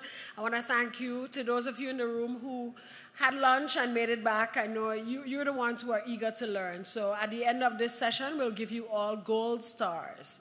How does that sound? Or a spice basket. Okay, I'll give spice baskets instead. All right, thank you, everyone. The next panel discussion will be moderated by Mrs. Lisa Marie Mishtak. She's a news anchor, moderator, and event host. The panel is Advancing Opportunities for Strengthening Africa, Caribbean, and African Value Chains. This session will explore practical strategies and collaborative frameworks to deepen integration between African and Caribbean value chains. So let's welcome the moderator for this session, Mrs. Lisa Marie Mishtak.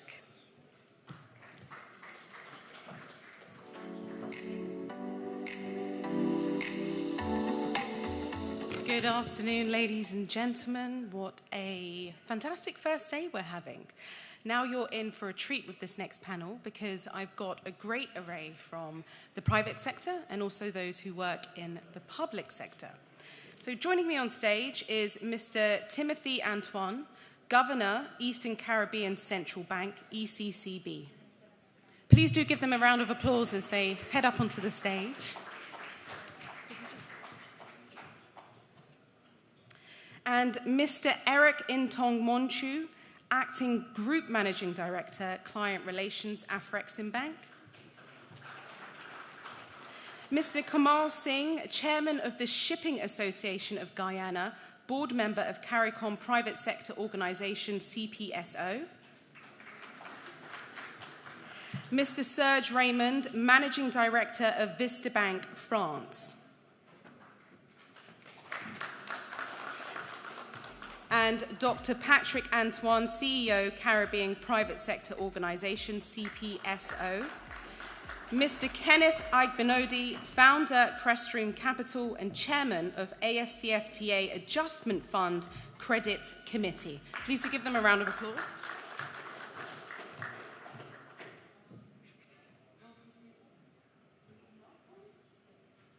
Testing. Welcome to you all. It's fantastic to have you all on stage. Now, this session, Advancing Opportunities for Strengthening Africa and Caribbean Value Chains, is about building deeper ties, not only through trade, but also through production, investment, and shared growth. Africa and the Caribbean together is home to over 1.5 billion people, but yet less than 1% of export goes to the Caribbean. So looking at that view, we can see that the joint value chains are definitely underdeveloped. So it's within this context that these industry leaders will provide actionable insights onto the best way to strengthen those value chains. Now, we all know that there is vast potential between both regions, but fragmented trade rules and weak regulatory alignment continue to hold back that potential. Now, Governor Antoine, I'm going to turn to you first, because you've long pushed for deeper regional integration. With intra-Caribbean trade still quite low, Africa-Caribbean ties underdeveloped, what's one monetary or regulatory shift that you think could unlock real trade flow and scale? Right, so good afternoon, greetings to everyone. So you've pinned me down to one. There's several. I would say from my vantage point in the central bank, payment systems cooperation. If you think about it, payments are the lifeblood of any economy. Whether it's to buy a cup of coffee or to sell cultural services or to close an investment deal, you need to rely on a payment system. And therefore, in my estimation, if we are going to make a serious push, as we are now doing, to boost trade and investment flows between Africa and the Caribbean, we have to address the payment systems. That means essentially developing an arrangement between central banks and commercial entities to allow us to do trade far more seamlessly. Of necessity, we will have to develop a payment system that is far less reliant on correspondent banks, particularly the US correspondent banks, but others as well. And I think the president of Afreximbank made the point this morning. He referred to it as the decolonization of our payment system. And I think he's right. So of necessity, we would have to address this issue of our over-reliance on correspondent banks, which means obviously the need to constantly trade in US dollars rather than local currencies. Of necessity, we'd also need to address governance issues like standards, like interoperability, like the various regulatory arrangements around which payments work. One of the challenges with payments, not just in the Caribbean or in Africa, but around the world, you look in Europe, very fragmented. And that fragmentation brings costs. Costs in terms of time for processing, but also in terms of the expense, the finance of the service. And so what we want to be able to do to boost trade between Africa and the Caribbean is to create an appropriate payment system that allows us to be less reliant on correspondent banks, to have faster, cheaper, safer cross-border payments in local currencies as far as is possible. I would say that would go a long way, in addition to the other things, of course, on the trade side that need to be done to really advance this agenda. Thank you. So it's really about streamlining those payment systems in place. And I'm going to turn next to you, Mr. Minchu, because Afreximbank has approved a $3 billion to boost Africa-Caribbean trade. But progress is still slowed. There's policy and regulatory hurdles. What is the bank doing to address some of those hurdles? Thank you very much, Lisa Marie. What a great question. As you rightly say, when we started, the amount that was approved was about 1.5 billion, and then we realized that it was just a drop of water in the ocean, and that's why it's now doubled to 3 billion. And we're looking to originating a pipeline that will necessitate a further increase. Regulatory policy challenges is not what is the issue here, in my opinion, because we have very strong support and political will from the Caribbean countries and the CARICOM region as a whole. Just to indicate that there are about 15 countries in the CARICOM region. 13 of them have signed up to the partnership agreement, and 11 have gone through their parliamentary process to ratify that. That tells you that that will is there. Where the challenge is coming from is that there is an education period, a period of hand-holding and heavy lifting, which we're doing, where we encounter customers that sometimes find it difficult to understand the risk acceptance criteria of Afreximbank. So what we do is we educate them, we work with them, make them get comfortable so that they give us the information that we require to be able to process and obtain approval for a facility.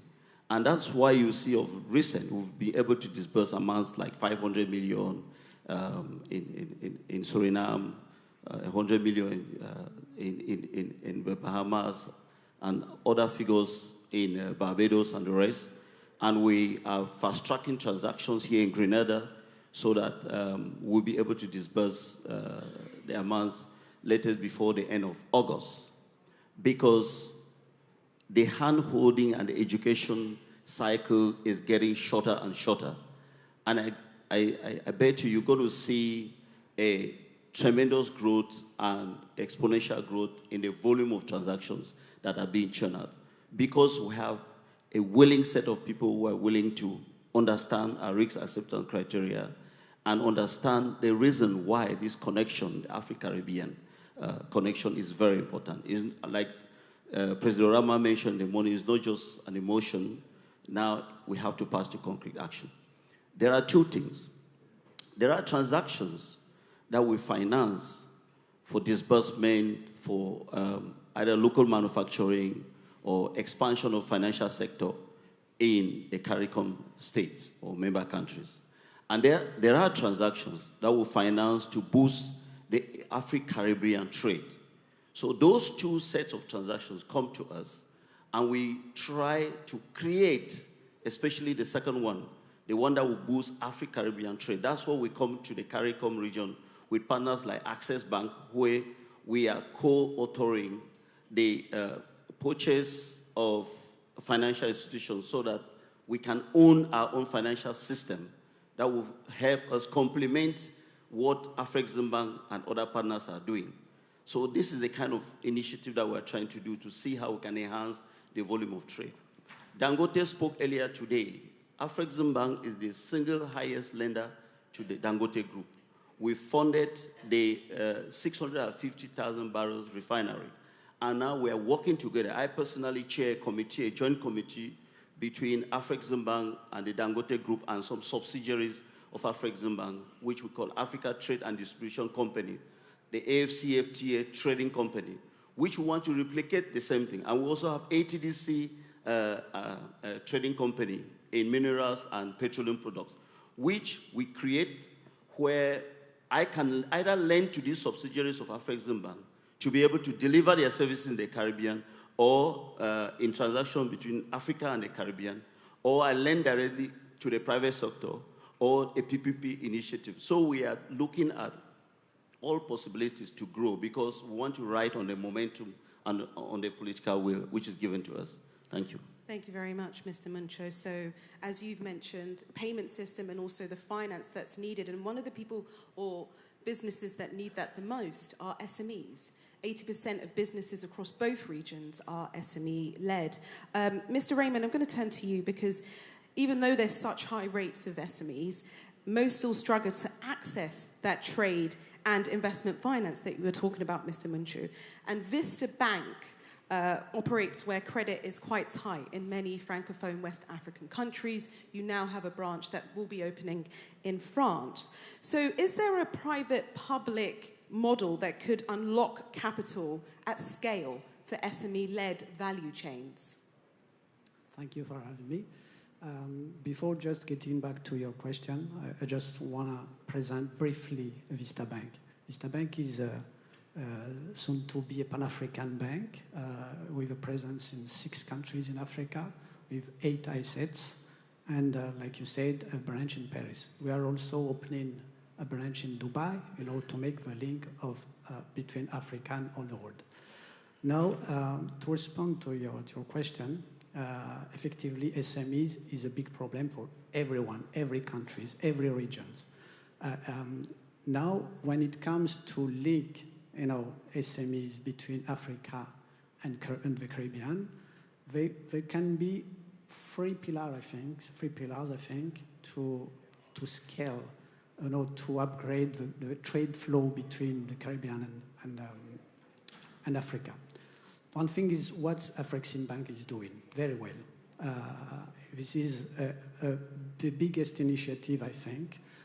And the second one is to allow, I think, banks in Africa and vice versa, to have a branch, let's say, a 1-for-all license. I know that here Mr. Governor has the right and the ability to promote that idea. And banks such as Vista, for example, like Access Bank, maybe have some project to be in the CARICOM region. And the third one I would say is maybe if we can leverage on a special vehicle, dedicated to guarantee, trade for Africa and Caribbean. Thank you. Thank you very much, Mr. Raymond. Now I'm going to go on to logistics, because when we're talking about trade, logistics is key for the movement of goods and services. And a figure that I read earlier this week was released by Afreximbank in collaboration with the ITC, so the International Trade Center. And it said that almost 60% of unrealized trade potential is due to logistical challenges. Now, Mr. Singh, you've raised concerns about high shipping costs across the region and also delays. Some estimates say that Africa-Caribbean shipping routes can be 2 times higher than China-Caribbean shipping routes, depending on the time of year. So I wonder, what's one practical reform, whether that's public or private, that you think could slash those costs and open up real value chains? Thank you, Lisa. The Caribbean, we have been suffering for the longest while with high shipping costs. Access to funds in the old days used to be a challenge, but listen to my banking colleagues here right now. I think, we have the Water Fund right now available to us. So we just need to make sure now we have all the logistics in place to make sure that when companies and businesses utilize those funds, we have somewhere to deliver it and deliver it at a very cost-effective way to consumer. In Caribbean right now, we've seen serious challenges, especially in Guyana. Guyana being one of the fastest growing economy in the region right now. That's a remarkable position for the Caribbean basin right now. But we also face with the challenges of accessing ease of shipping throughout the region and at an affordable cost also. We have seen long delay coming in through either Jamaica or Trinidad because of the heavy traffic and congestion that those ports are facing. Of recent, there has been a conversation through CPSO and CARICOM head as it relates to putting in a ferry service to move goods between, say, Trinidad or Barbados and Guyana in a more cost-effective way and timely manner. That program, when it gets on stream, I think is going to significantly bring costs down and maybe access the market at a more timely manner. However, it needs a political will, and I'm happy to say that, look at it over the last year, we have seen leaders are already having serious conversation. The last heads of government meeting, I think they've had quite a bit of conversation. I think Dr. Anton was there who can comment on that a little bit later, as it relates to where this whole program is going right now. But this program will significantly benefit us. If we look at what is happening in Guyana, and I'll use Guyana and Brazil just for an example of what can happen if we strengthen our relationship between the Caribbean and Africa nation.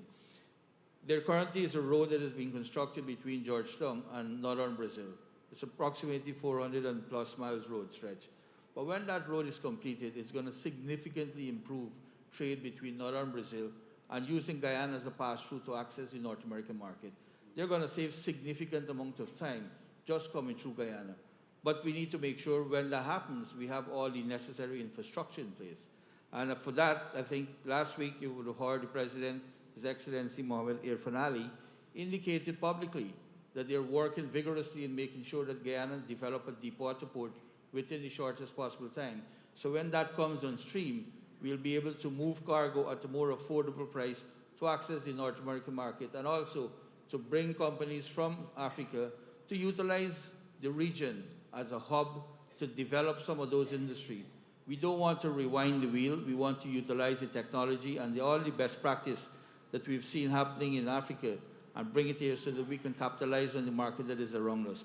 But it can only become a reality and it can only reach the consumer at an affordable price if we work closely with public and private partnership to develop a robust logistic hub within the region. Thank you very much. So it's about utilizing those partnerships to create those value chains. I'm going to turn to you next, Dr. Antoine, because you've shaped CARICOM's trade strategy. You also lead the CPSO, so CARICOM Private Sector Organization. How far, when we're talking about different entities that might be able to make a difference, so how far do you see CARICOM and also the AFCFTA have moved the needle when it comes to value chain participation? Yeah, thanks a lot, and pleasure to be here with you. So there are a couple of things. I think certainly from the standpoint of the countries on the continent, over the last 3 years we've seen some reforms, and we've been following it. I think what this forum has done, beginning in 2021, is that it's allowed us the opportunity to dialogue with our colleagues in the private sector, but also with the policymakers. The kinds of issues that they're having with non-tariff barriers, etc., are very similar to the barriers that we have here.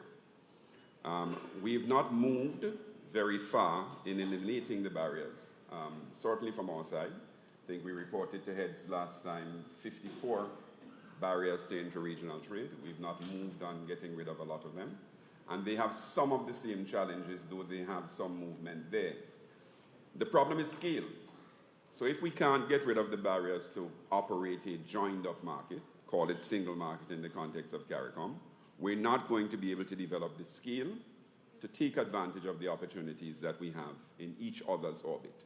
So in CARICOM, already there are 354 concrete opportunities that we need to do nothing more for in the trade regime, so to speak, that we're not taking advantage of. The question becomes why? And the why is that non-tariff barriers and transportation. Again, Kamal's point. So we have a colleague who we've brought here. They have come with a project which we've subjected to the most intense level of scrutiny. And financially, the project makes sense. So the heads are now working with the private sector, CPSO, they are a proud member, in seeing how we can bring this to implementation. I don't even want to say it a vision to implementation, right? And that project is both about the ferry and about moving passengers. That will help to solve some of the issues that we have within the region. We have to solve those first before we can talk about trying to create bridges with our colleagues on the continent, and they have to solve some of those first. Now, we can do it simultaneously, but these issues are so important, and let me tell you why. Because it's still the case that if you wanted to move a product from Guyana to St. Vincent, and you wanted to rest that product down in Trinidad and Tobago to sort of amalgamate it with other products, and then to ship that container to St. Vincent, yes? It has to be inspected again, and it's treated as though it's a shipment that wasn't shipped directly, yes, which also has consequences for the application of the duties. And they have some of the same things. And let me jump to this one. What is important now is our ability to leverage geographic location, scale, the same scale, which is an opportunity for Africa and the Caribbean. But in the continent, if you produce in a free trade zone, you're not able to export that product back into one of the countries, typically, without paying the duty. So if you wanted to develop sort of shipments and so on for the United States, for Europe, for CARICOM, you then have to have a regime that allows you to do both things. It's not there. So in CARICOM, it's the same issue. So one of the sort of things we want to leave behind at this forum is that we need to run with putting the policy environment in place. So we're moving on transportation. Take this away. We can move on non-tariff barriers. We now need to move on putting the policy environment in place because we're going to lose a lot of opportunity if we can't do that. Certainly the opportunity is there. How much is it there? The most recent study that we've done, coming from the impact of the US trade policies, we allowed our models to just simulate, and I do mean practically, where can we get product from that we get from the United States to an extent that displaces US imports? Our results show that 28% of the products that we get from the US, not all, 28, we can get from the continent competitively. The issue then becomes transportation, the supply arrangements that we need to make, and if we can put those in place, then there are products for which the price differential is 56%, meaning that we can import it at 56% less than, which is 56% of the price that we imported from the United States. So to solve this, if we can't do all of this quickly, the recommendation that we've been leaving with people, it is let us bring Brazil in the mix. If we were to amalgamate those with Brazil, from the continent where you have a lot more supply and a lot more shipping routes, then we believe that we can get the arrangement going. In short, we don't have to wait until we build scale to start. We can start. And we can start in two ways, by fixing the policy environment. And while we do that, we're recommending that we use Brazil and we use Martinique to build scale so that we can supply them and they can supply us through that. So we're working on it, and I'm happy to be here as part of the solution. Thank you very much. I'm going to turn next to you, Mr. Kenneth, because you work across African markets and you chair the Adjustment Fund Committee for the AFCFTA. So in your opinion, going off the back of Dr. Antoine, what do you see as the most persistent policy or infrastructure gap that's preventing this cross-border value chains from taking place? Well, thank you, Lisa, and I'm honored to be on the same panel with everyone. I think we need to go to the root of, the problems that we are describing. Otherwise, they will not be easily solved. It's cheaper, as my brother just mentioned, doing business with the U.S. than with continental Africa. And you can say that of Europe, the different colonial masters. I think that the point is that this has been initiated, for a purpose, by those who colonized Africa. So what we are discussing here is trying to dismantle a system that took, quite some thought to build. And as soon as you begin to dismantle that, then you will probably run into fresh challenges, because there's a reason for the headaches that we're talking about. The reason it's important for us to come from this perspective is because we have to deal with these issues with real intentionality. We have,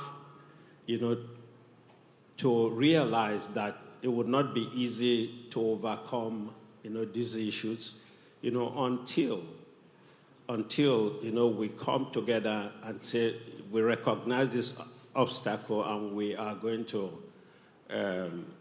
dismantle it. So,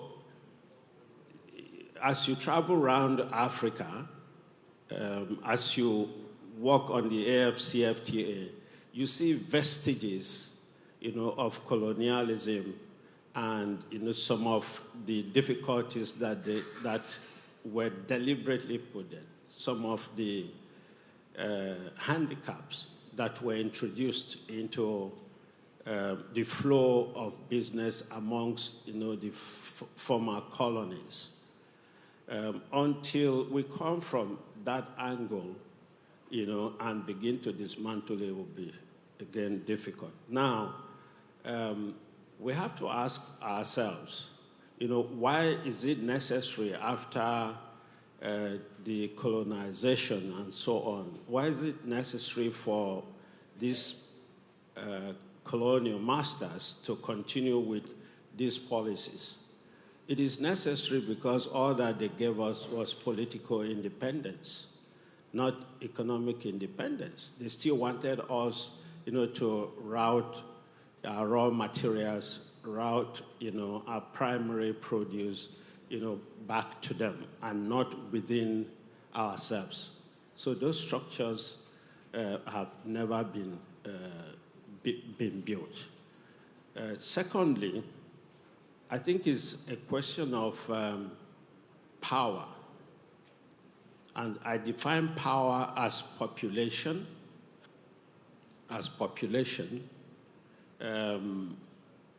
and wealth.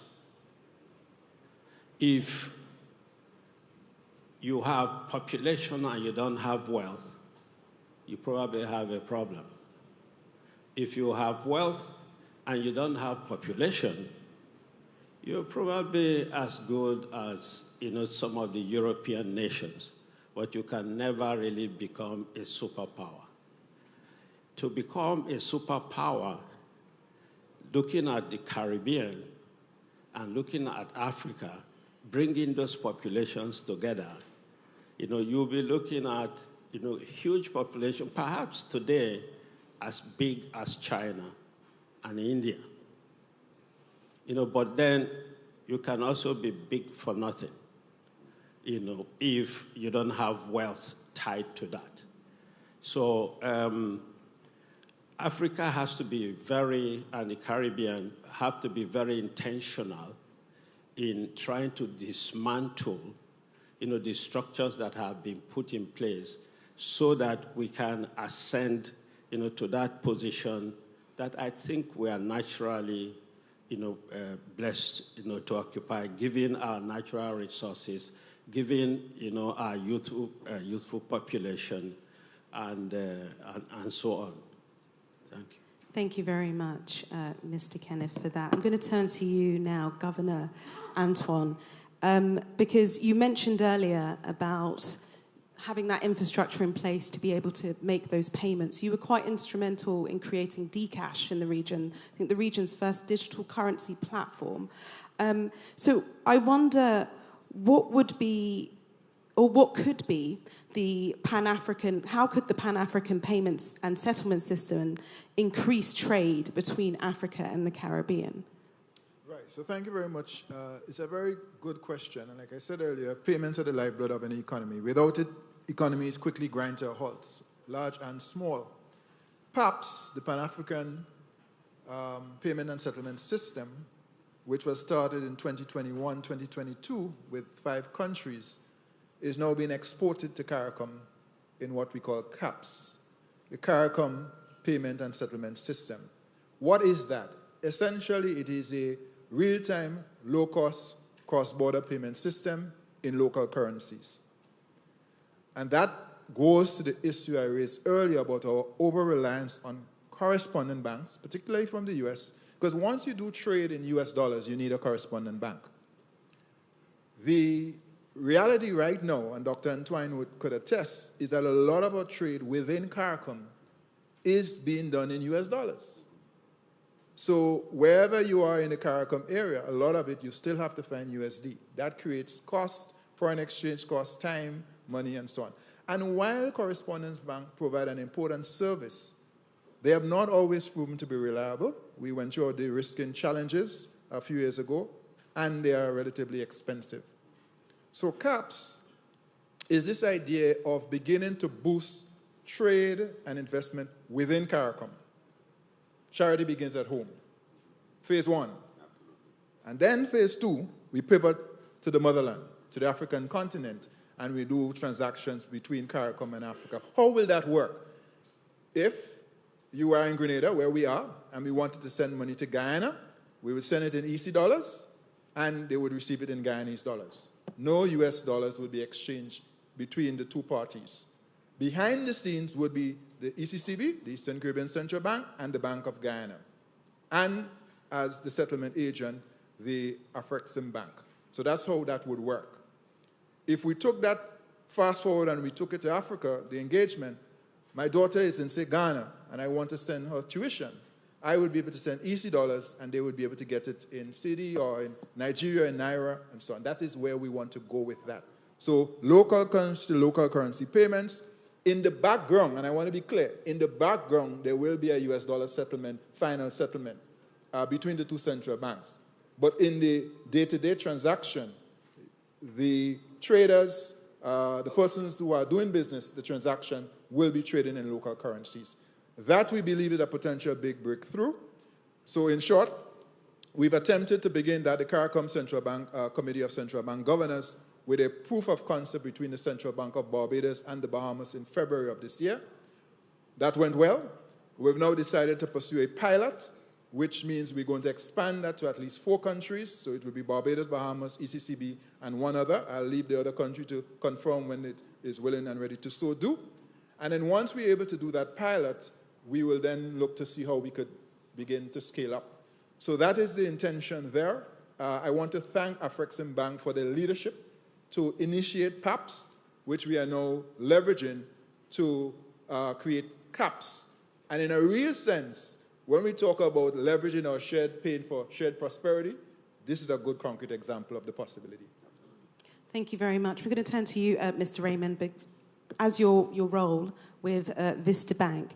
In your opinion, you've spoken a lot about payment systems that are needed, but in your opinion, what sectors offer the strongest Africa-Caribbean investment opportunity right now, and what do you think is needed most for them to scale and create those value chains? Once again, I would say, if you can jump into what you just said, once we reach these CAPs and PAPs linkage, you know what? It will make, you know, Africa and the Caribbean borderless. So what I think is that once we get that, we can invest in IT business. You know, this is a huge opportunity between Africa and the Caribbean, I think, because when you are able to pay, you know, in local currency for a supplier, for a customer to supplier in Africa and vice versa, it will be great. That is one thing. The second thing is, I think, in, let's say, dopamine businesses, in sports, in tourism, in cuisine, and that's what's, once again, Afreximbank is doing with Connect and this kind of things. So for me, there are a lot of opportunities between Africa and Caribbean where we can invest, but we need more integration beyond the roots, beyond the label of African roots. Thank you very much. You touched on there that there's different sectors available. I'm going to turn to you, Mr. Singh, because Guyana's oil boom is historic, but the challenge now is strategic diversification, so it doesn't fall into that so-called infrastructure or commodity or natural commodity trap, as it were. What would you say is the next sector that deserves serious investment to diversify Guyana's trade and link it into that Africa-Caribbean value chain? Thank you, Lisa. Excellent question. You know, like I said earlier, Guyana is one of the fastest growing economies in the world right now. We have seen significant growth rate in the non-oil sector. If you remove all the oil and gas out of the equation and you look at every single other sector, we've seen significant growth over the last 4 years. And those growth are projected to continue over the next 5 to 10 years ahead of us. But what is important, right, is how do we utilize all of the resources that we're getting from the oil and gas to make sure all of these other sectors stay on course and continue to develop to create food security, sustainable development in terms of employment and food supply for not just Guyana alone, but for the entire region. I must say, for us to start, we must make sure that we have the political will to do so. And over the last 4 years, we have seen that governments have really and truly invested heavily in all of these other sectors to make sure that they're not dragged and left behind while the oil and gas is taking the forefront of all of this taking place. In terms of 2 major sectors that I will want to talk about here right now is the agriculture sector and the aquaculture area. On the agriculture sector, within the region right now, the entire region is looking to reduce the food import bill by 25%. To achieve that right now, obviously, all of us need to play our role, and Guyana is playing our role. We have the right land, we have the right and the climate environment to do so. We have very fertile land also. What we don't have right now, we lack the manpower resources and some of the technology and the technical expertise. And for that, I think our relationship with the African continent is one that we can capitalize on to look at all the best practice, especially the agri sector, and to start developing our agri-sector in a way where we can start doing a lot more agro-processing, because for long Guyana has been suffering from doing value-added, simply because of the high energy costs that we have currently. Currently, we're looking at almost 26 cents per kilowatt hour, and that is a subsidized rate because government removed all the duties and taxes. So in order to make sure that we can keep that cost down. But with the planned gas to energy project, when the project is completed, we will see energy costs coming down by almost 50%. And we are expecting our manufacturing and productive sector to increase significantly. And that brings us back to the conversation around developing a robust logistic hub, access to finance and stuff like that, to make sure that the manufacturing sector just don't wait until that situation arises where we have low cost, but we plan ahead of the game to make sure that when the low-cost energy is in place, we have the market in place, we have all the necessary infrastructure to support that. And I think for that, when you look at what is happening, Guyana is definitely not on the path of the resource course as a result of oil and gas. Thank you very much. And you've touched on many important themes there, and one of those is agriculture. And agriculture is an important industry that, of course, needs a lot more investment in. I'm going to turn to you, Dr. Antoine, because you've been quite instrumental in terms of food security. And there have been these repeated calls for Africa and the Caribbean to collaborate in agriculture production. In your view, what's the hardest delivery challenge, and what's the boldest fix, if there is one? Yeah, so I think the boldest fix, in fact, the call of the moment is for us to recognize the opportunity that exists in special economic zones.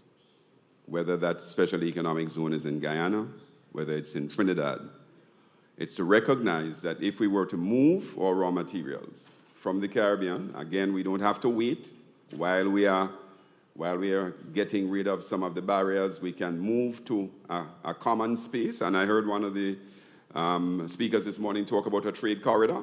Set up a corridor. There's a study on this that we've done. Move it to a special economic zone where we can bring the material in from the continent, bring it in from Africa, and from wherever else it requires, and produce intermediate and final goods for our markets, for theirs, and for the markets of third countries, the United States, etc. Since the announcement of the America First policy, there have been 15 more special economic zones established in the Dominican Republic. Jamaica has the capacity, it has the vision, and what is now required again is for us to put the regulatory and policy environment in place. I keep hammering that point.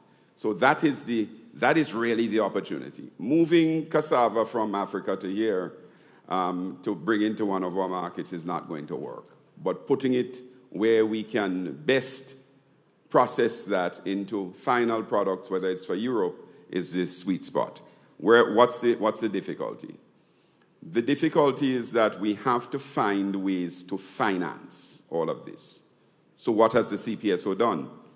We've just announced today that we have awarded this study for the regional stock exchange that's been dreamed of for a long time in this place, Grand Anse, in 1992 by the Prime Minister of Jamaica.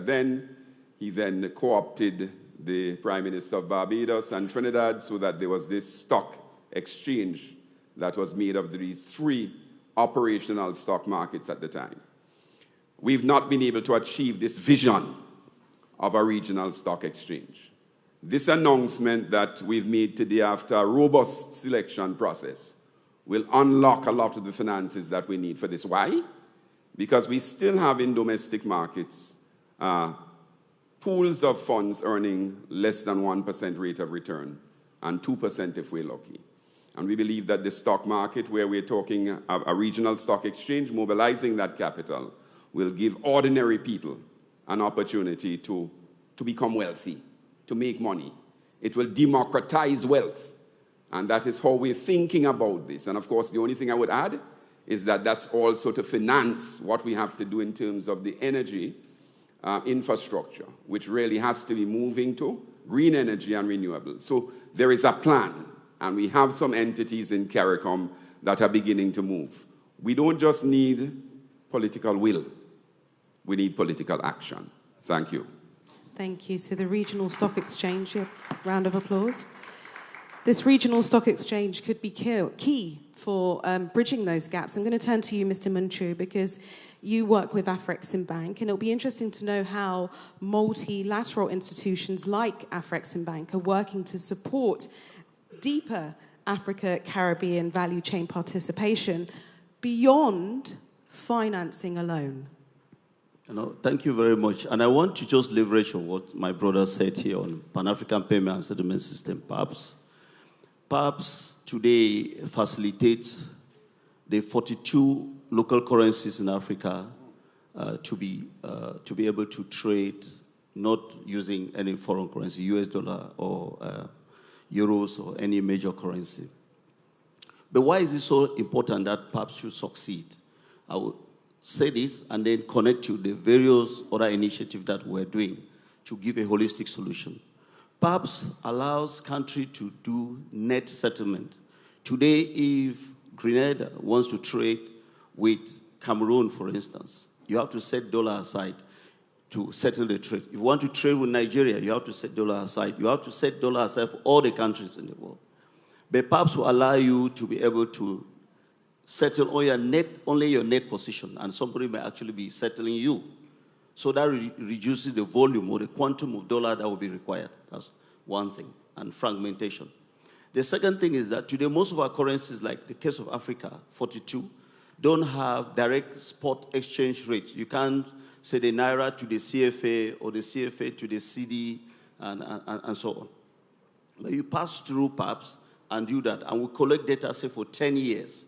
We'll be able to use the historical data, or even say for 15 years, and then make an educated guess in a way that we can now set spot rates or futuristics. And then it also allows you to see which country is settling which one more, and that can then direct in a single currency. So you'll be using data to make informed decisions. That's the same thing that can be translated here. But how will PAPS work? PAP will work because it will leverage on the other facilitative initiative that the bank is doing. Like the Mansa KYC platform. It's an African-wide KYC platform that is named after Mansa Musa, who made Africa known through trade, where all entities, parastatals, corporate, SMEs are listed KYC cleared to international standards and get that single identifier that would then allow them to leverage on PAPS. And I'm sure that is what is going to happen with CAPS.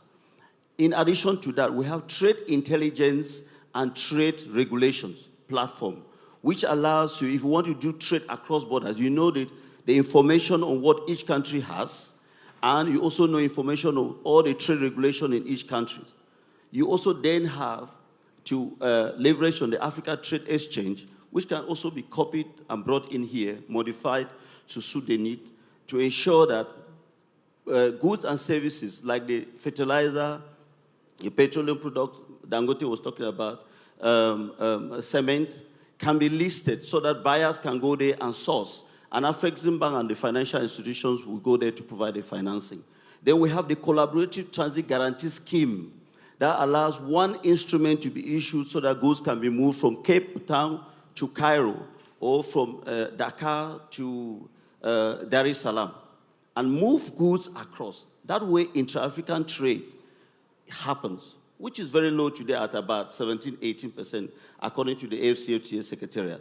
That's the same thing that is happening in the CARICOM region. So if these successes are transferred, you realize that we will leverage Mansa KYC platform, we will leverage PAPS, we will leverage CAPS, we will leverage Transit Collaborative Guarantee Scheme, we will leverage Africa Trade Exchange or AfriCaribbean Trade Exchange, whatever name we want to give it. We'll leverage all the other platforms, and we'll be able to see how we can support financing. Because I always say, I have been issuing letters of credit for more than 22 years. I don't see how much value is brought to the continent, and I don't see how much value is going to bring to the CARICOM. Today, if you don't bring me an export-oriented transaction where I have to finance a project that will employ people, that will manufacture goods, substitute imports, then I don't think that I should continue losing my hair as I've been losing over the years to waste time on doing those kind of things. I want to do what will transform. Absolutely. Because I always say, You have an opportunity today. How long do you think you will live if you have to create an impact? Do it now. And leverage on the platform that the bank has put in place to make sure we take our destiny into our hands. Otherwise, we'll leave the continent, the CARICOM, the way we met it. They would have been better if we were not born. Thank you very much. Thank you very much. Now, what you have touched on is those value chains. So it's not just the surface thing, it's what else they're doing to create that real change. Mr. Kenneth, I'm going to turn to you next, because with funds pledged, how can the AFCFTA Adjustment Fund be used to fast-track the trade reforms Africa needs to be able to make joint value chains with Africa and the Caribbean truly investable? Yeah, again, I'll go back to the fundamentals as I addressed earlier, that the problems that you have, the gaps that you have, come from, a deliberate policy, to hold a particular region down or a particular people down. We have to recognize that all what we're talking about here can be dismantled as long as you are relying on a currency or a fiat that you do not, print yourself. And you can see why some countries can be in huge deficit, in trillions of dollars, and they are still called the most powerful because they have that capacity to print that currency. Now, we can bridge that, through technology. That's one thing that is missing. If we bring technology to play in Africa, we can leapfrog a lot of the things that took years to build. We can leapfrog creation of value, throughout Africa, the Caribbean, by, for instance, tokenization. Let's begin to tokenize our assets. Let's not do what we have always done. Let's take the acreages in Guyana. Let's take the plots in Nigeria and tokenize them and see how much wealth that releases. I think that this is one area that I'll be probably pleading with the multilateral financial institutions, the development banks, and so on, to look into. Let's tokenize our assets, throughout the region here and in Africa, and you'll see how much wealth that we release, to our people. Thank you. Thank you very much. Governor Antoine had to go. He's got another panel straight after this. But we only have a few minutes left, so I'm going to ask you all a question, and please do just keep it to under a minute or even 30 seconds if you can. What's one lesson from your own career or sector that Africa and the Caribbean must apply now to build those lasting economic ties and create those value chains? I'll start with you, Mr. Munchu. Thank you very much. For me, I think the lesson is for us to change our mindset. We shouldn't think that somebody will come from abroad to come and develop us. Let's see ourselves, Africans and the Caribbeans, as one. We should stop saying we are united by history. We are one. Because it's like we're separate. It's just circumstances that push us to be a bit afar. We're one. So even if I speak with the accent that you don't understand, the fact that I am your brother, then we can begin to think together and move in the same direction. Once this is clarified in our minds that I will look to a Caribbean citizen as my brother or my sister, I will be able to trust the person and we will work together. I think if we do that, every other thing can be learned. Nobody came into this world with knowledge. Every person learned knowledge from here. But when you have trust, you can trade together and we'll change. I give you 5 years. We'll change a lot of things. President Rama and the executives of Afreximbank have already laid the foundation. We have no other reason to complain. We just need to reunite ourselves, strengthen ourselves, and work together. Thank you very much. Thank you. Mr. Singh? I'll use 2 words: optimization and joint venture partnership. Very key for our development. While we build the trust, it's so easy to build those trusts. Afreximbank has been a classical example. You know, they came to this part, they've developed within a short span of time, they've actually made significant impact throughout the Caribbean region. The private sector collaboration between CARICOM and Africa, we need to see a lot more private sector engagement. And I think from that, we can start more collaboration. And as a result of those collaboration, we can start optimizing on technology and skill set transfer. And we will see significant growth and bilateral trade moving between Guyana, and not Guyana, sorry, the CARICOM region and Africa regions. So it's very important for us to start looking at those partnerships that we can create as a result of the needs that we have currently within this region.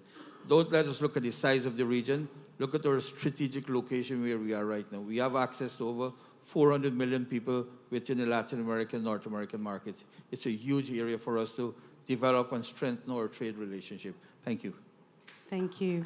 Mr. Raymond. I'll make it short. For me, it's to promote free movement of goods, the people, the services, and the investment between us.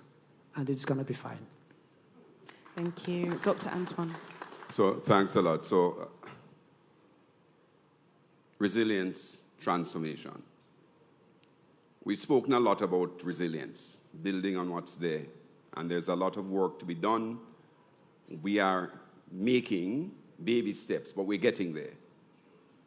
The transformation must mean that we must not find ourselves in this position 10 years from now. And what we need to do is to leverage on two phenomena that's sweeping the world at an early stage.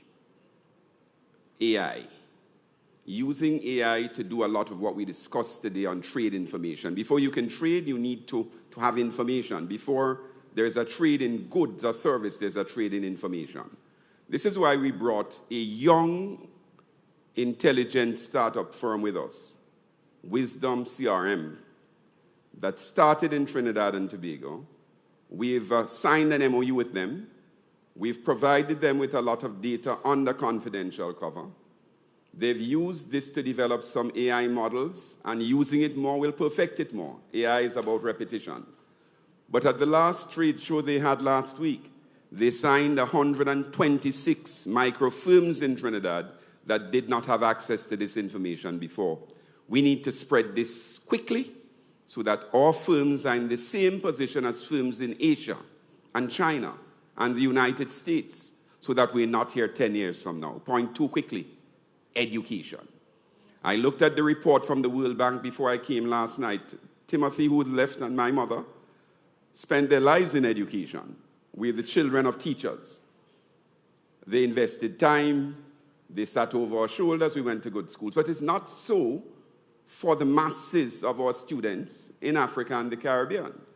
So they're starting to use AI in countries that are on the leading edge of the curve to help with education. Wisdom CRM has an AI program, and they've been signing up rapidly ministries of education so that our children are not going to be left behind. That's the transformation we need, and the CPSO is partnering with our colleagues to achieve that. We invite Afreximbank to help us. Thank you very much. Mr. Kenneth. I'll basically say, action is what we need. A bias for action, execution, premium, more or less. All what we have said here, starting from the morning, fantastic, postulations, fantastic plans, and so on. These are very visionary statements, great aspirations, and so on. But as someone said, vision without action is a dream. And action without vision is a nightmare. Thank you very much. And please do give a round of applause to all of my panelists. Thank you very much for your insights, and I hope that we can connect again soon. Thank you.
Thank you so much, Lisa Marie, and your amazing panelists. Let's give them another round of applause. This was very informative. Thank you so much. I want to introduce the next panel. It is AfriCaribbean Trade and Investment from Vision to Reality. But before we have that panel discussion, I want to invite for opening statements Mrs. Kanayo Awani, Executive Vice President of the African Trade and Export Development, Afreximbank.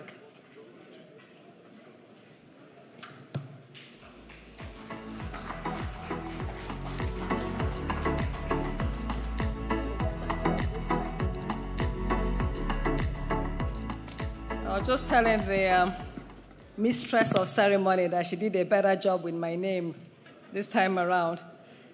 Excellencies, I know that she had already established the protocols. I don't see the front row here, but please allow me to recognize the past president of Afreximbank, Mr. Christopher Edodo, and Afreximbank board members, captains of industry here, distinguished ladies and gentlemen, good afternoon.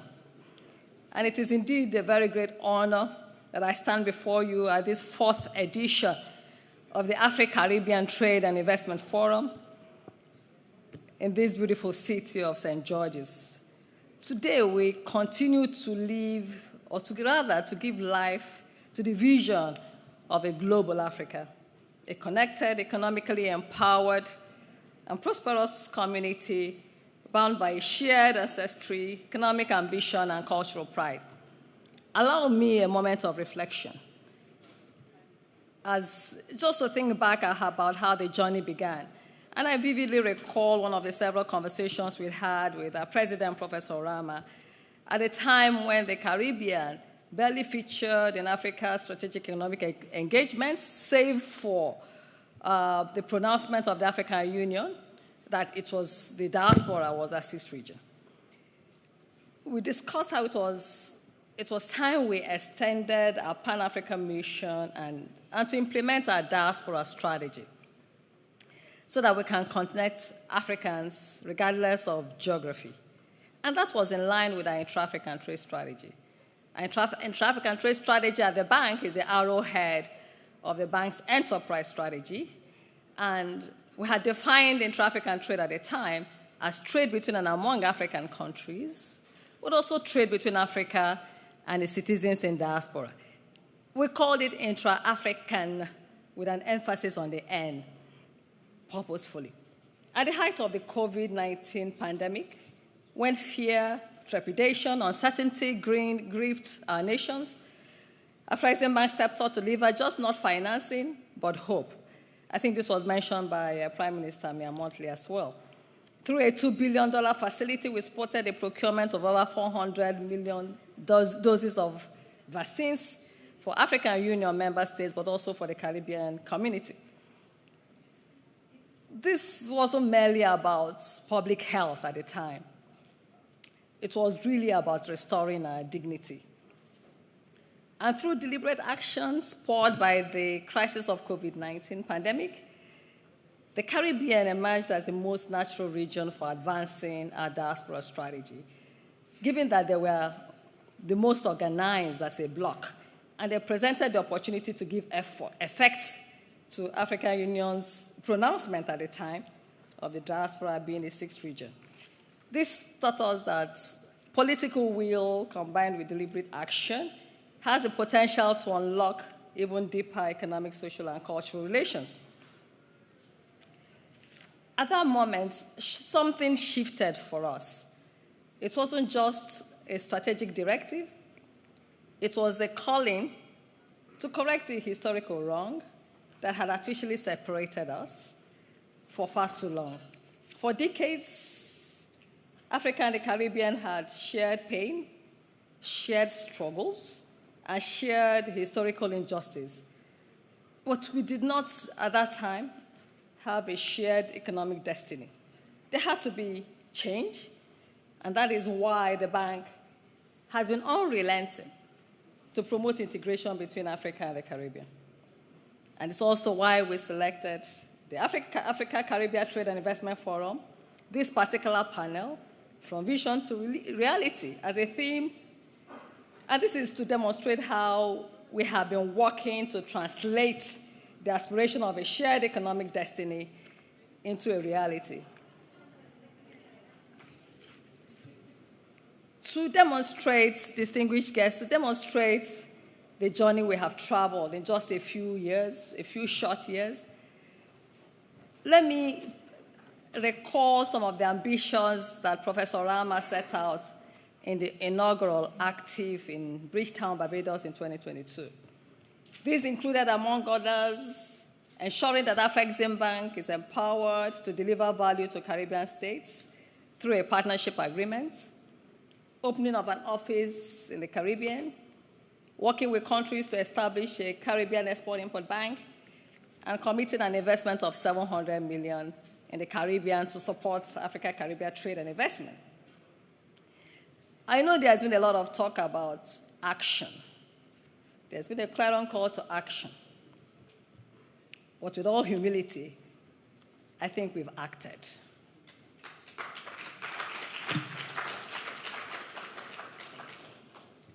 Excellencies, ladies and gentlemen, in the short 4 years since that historic gathering, first gathering in Bridgetown under the rallying cry of one people and one destiny, we witnessed 7 Caribbean countries, or CARICOM countries, sign the partnership agreement on that day as we opened our books.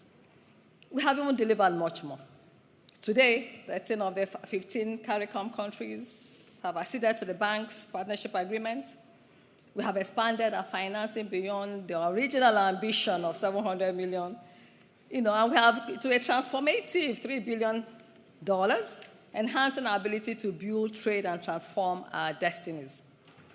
We established our CARICOM regional office, indeed, in Bridgetown in 2023, Bridgetown, Barbados in 2023, which is Afreximbank's first permanent residence or presence outside of the African continent. And earlier this year, as President Orama eloquently highlighted, we broke ground for almost $200 million state-of-the-art Afreximbank African Trade Center in the Caribbean, marking a pivotal moment for the trade relations between Africa and the CARICOM. In the 2 years since opening that branch, we have approved over $700 million. There was dollars. We had facilities to St. Lucia in climate adaptation, facilities to Kensington overall management for sports infrastructure that also hosted the 2024 Cricket World Cup in Barbados under our CANEX intervention. We supported the Bahamas Development Bank with financing. We supported JDC Ora Group, Silver Sands expansion in Grenada. We also acted as a joint mandated lead arranger to raise $1.6 billion for the state oil company in Suriname, Stasoli, with a participation of $500 million. Some of them, President.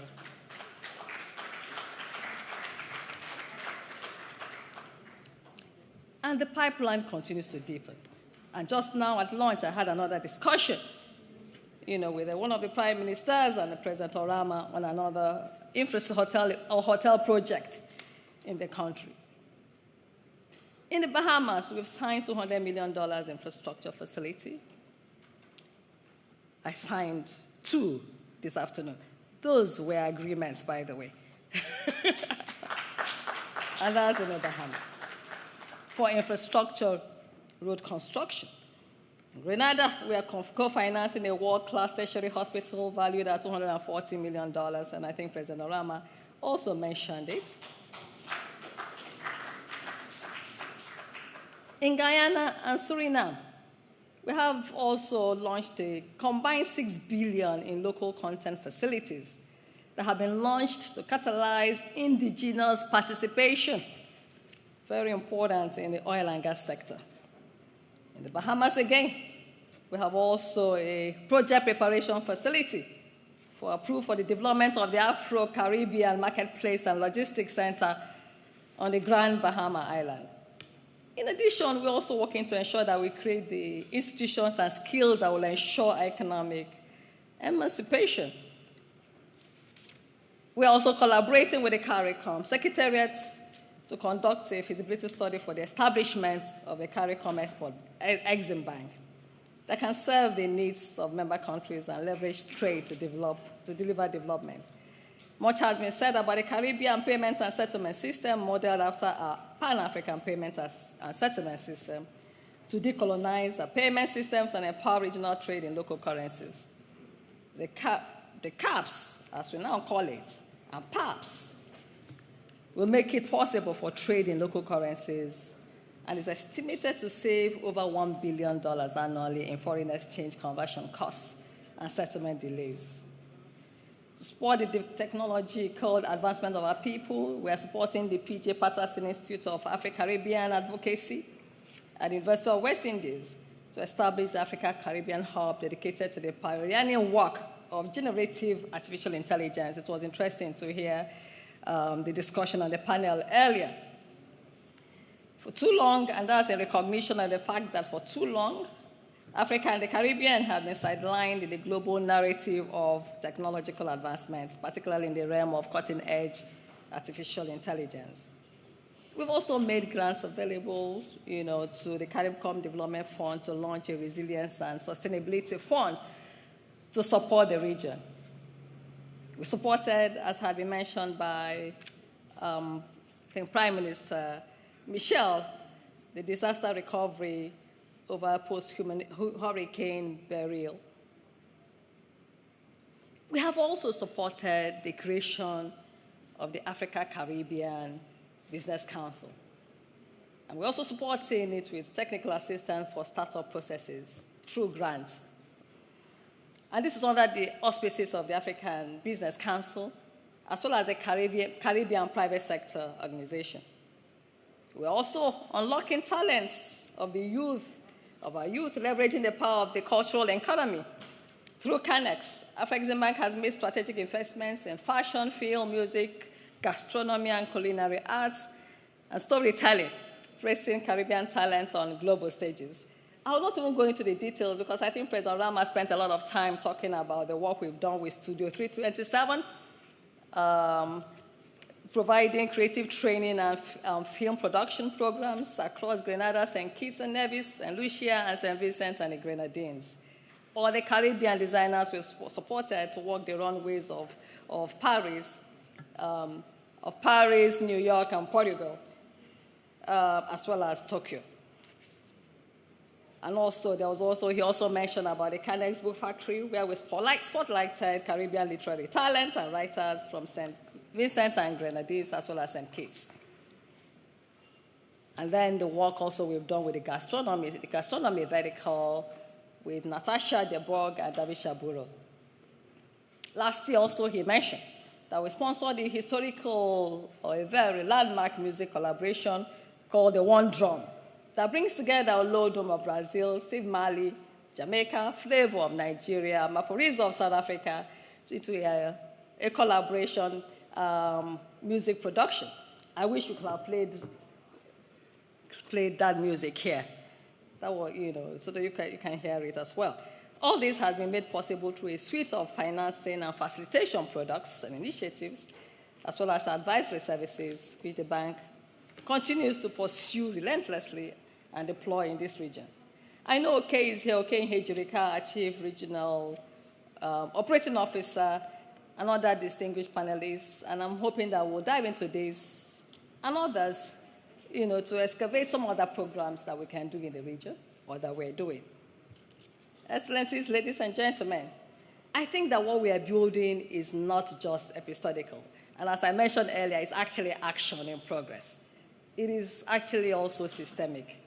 I think we should pause for a moment and pause, but I do agree that there's a lot of work to be done.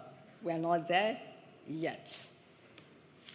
But let's pause for a moment and imagine what success will truly look like when Africa and the Caribbean fully realize economic and social and cultural symbiosis. So much has been spoken about air and maritime connectivity, but can you imagine what will happen when we have weekly direct flights from Lagos to Barbados, Accra to Kingston, Nairobi to Port Spain.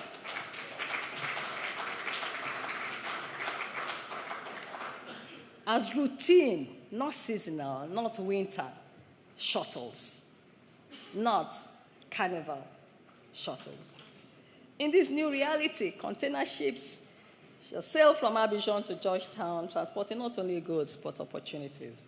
But think about it. Picture a thriving creative economy where African musicians headline sold-out concerts, some concert arenas in Trinidad, in many parts of Barbados, in Grenada, many parts of the Caribbean.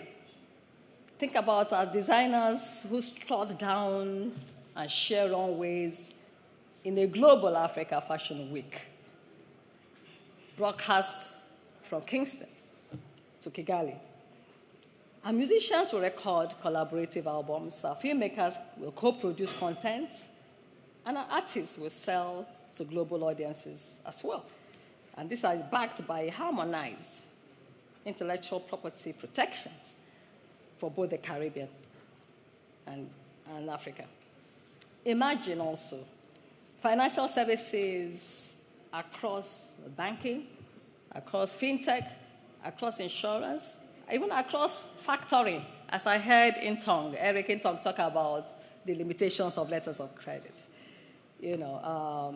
And other forms of financial services owned and controlled by African and Caribbean businesses, and joint ventures that are created, supported by Afreximbank and interested financiers. Imagine industrial parks in Grenada. I'm glad that Arise is here as well. Suriname and Jamaica, or in Nigeria, Egypt, and Senegal, built with African and Caribbean capital and technical expertise, producing fertilizer, pharmaceuticals, and light manufacturing goods for both regions and for intra-regional consumption, as well as transshipment to other markets. These special economic zones will serve as magnets for private investment and youth employment, generating tens and thousands of skilled jobs and creating new value chains that span the Atlantic. Imagine those industrial parks supported by ports, dry ports, and logistic hubs. The SG of the African Continental Free Trade Area Secretariat, Mr. Wamkele mentioned opportunities as well, in agro-processing and energy. Professor Shibanjo, Nigeria's former vice president, spoke of cooperation in renewable energy projects, as well as value chains in renewable energy, given our shared vulnerabilities in the context of climate issues. Tourism can also be reimagined, not as a leisure alone, but also in the context of medical tourism. Think of cultural festivals that are hosted across both regions. That Calabar Festival can also merge with the Barbadian Carry Fest, as well as the Grenada Spice Mass Carnival here, which will be happening soon. Think of the best athletes in the world, and I think the President Orama has so eloquently spoken about this in the context of global Africa and the Unity Cup that was sponsored recently, and doing that as part of our institutionalization. Our cultural diplomacy will become soft power, emotion, shaping perceptions, building trust, and fueling businesses. And I think the Deputy Chairperson of the African Union Commission, Madam Selma Hadedi, also spoke about the African Caribbean Business Council being strengthened. Yes, it needs to be strengthened as a form of advocacy, having one voice and promoting the consensus around common economic development. We must certainly work to advance the work we're doing on the local content initiative around what we ourselves consider our own critical minerals. This, in our view, is not just utopia. We think it is within reach, but it requires deliberateness, but it also requires partnerships. There is no gainsaying that Afreximbank will not be able to do all of this alone.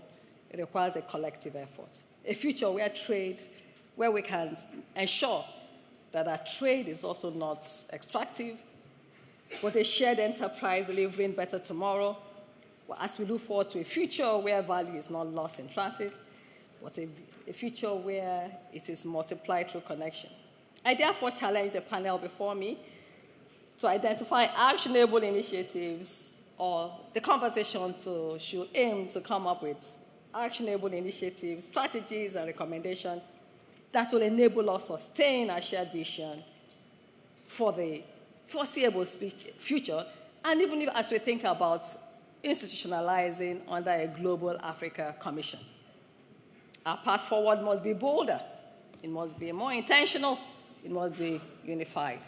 Excellencies, ladies and gentlemen, before I close, it will be remiss of me not to extend a heartfelt invitation.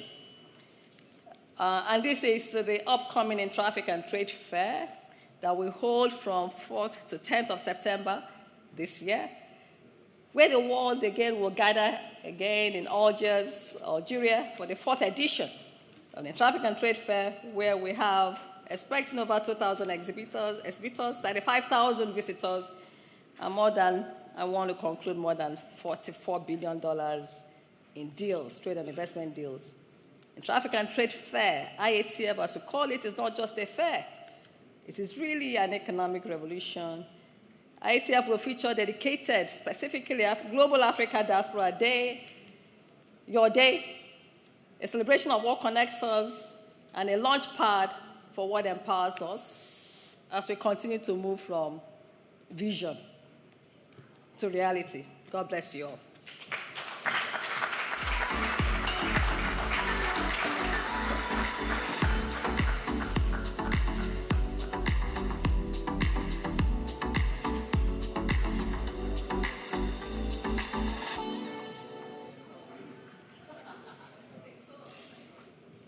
Thank you, Kanayo, Executive Vice President of the Intra-African Trade and Export Development, Afreximbank.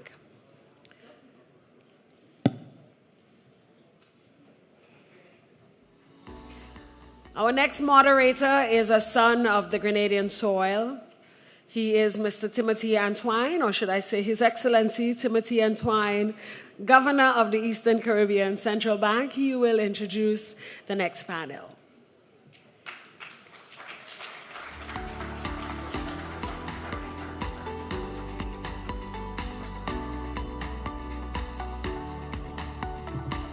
Thank you very much, our Master of Ceremonies. Good afternoon, greetings to everyone, wherever you are in Grenada, in the Caribbean, or in, shall I say, global Africa. Welcome. And so we are on a panel on trade and investment, moving from vision to reality. We just heard from the Vice President, and now we want to hear from our panel. We have an excellent lineup, a combination of very diverse talents and experiences drawn from both the African continent and from our Caribbean region. And we have women and men. So without further ado, I'd like to call our panel to the stage, and I'd start with Mr. Okechukwu Hijiraka, who is the Acting Chief Operating Officer for Afreximbank here in the Caribbean. He's working very hard. You need to give him a little round of applause, give him some encouragement.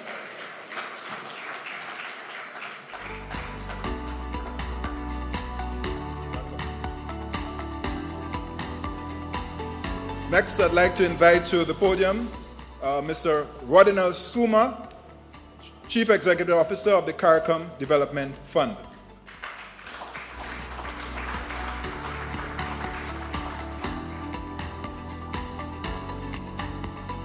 Right next to Oki.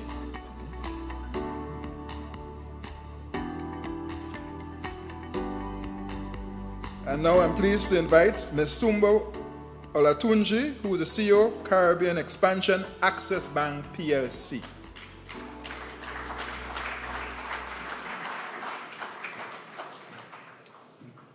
Welcome.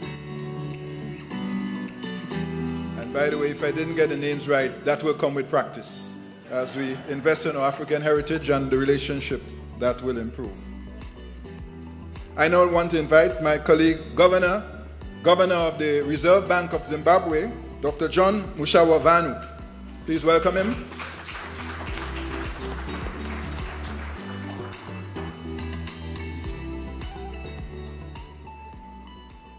Welcome, Governor.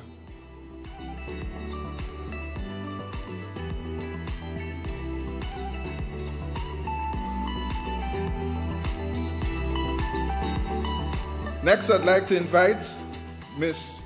Aisha Mena, Managing Director, Aquarian Consult.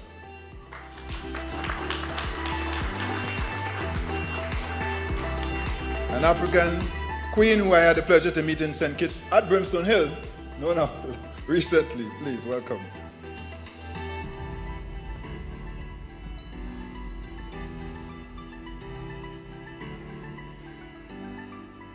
And now I invite Mr. Keith Downer, CEO, Speedbird House, Barbados, to the platform.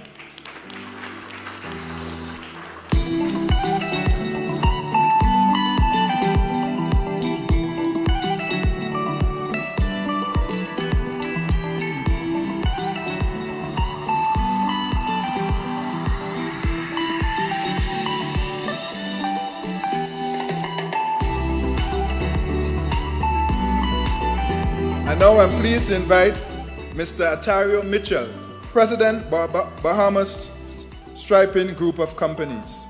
Please welcome Ontario, President, Bahamas Striping Group of Companies. Thanks for coming.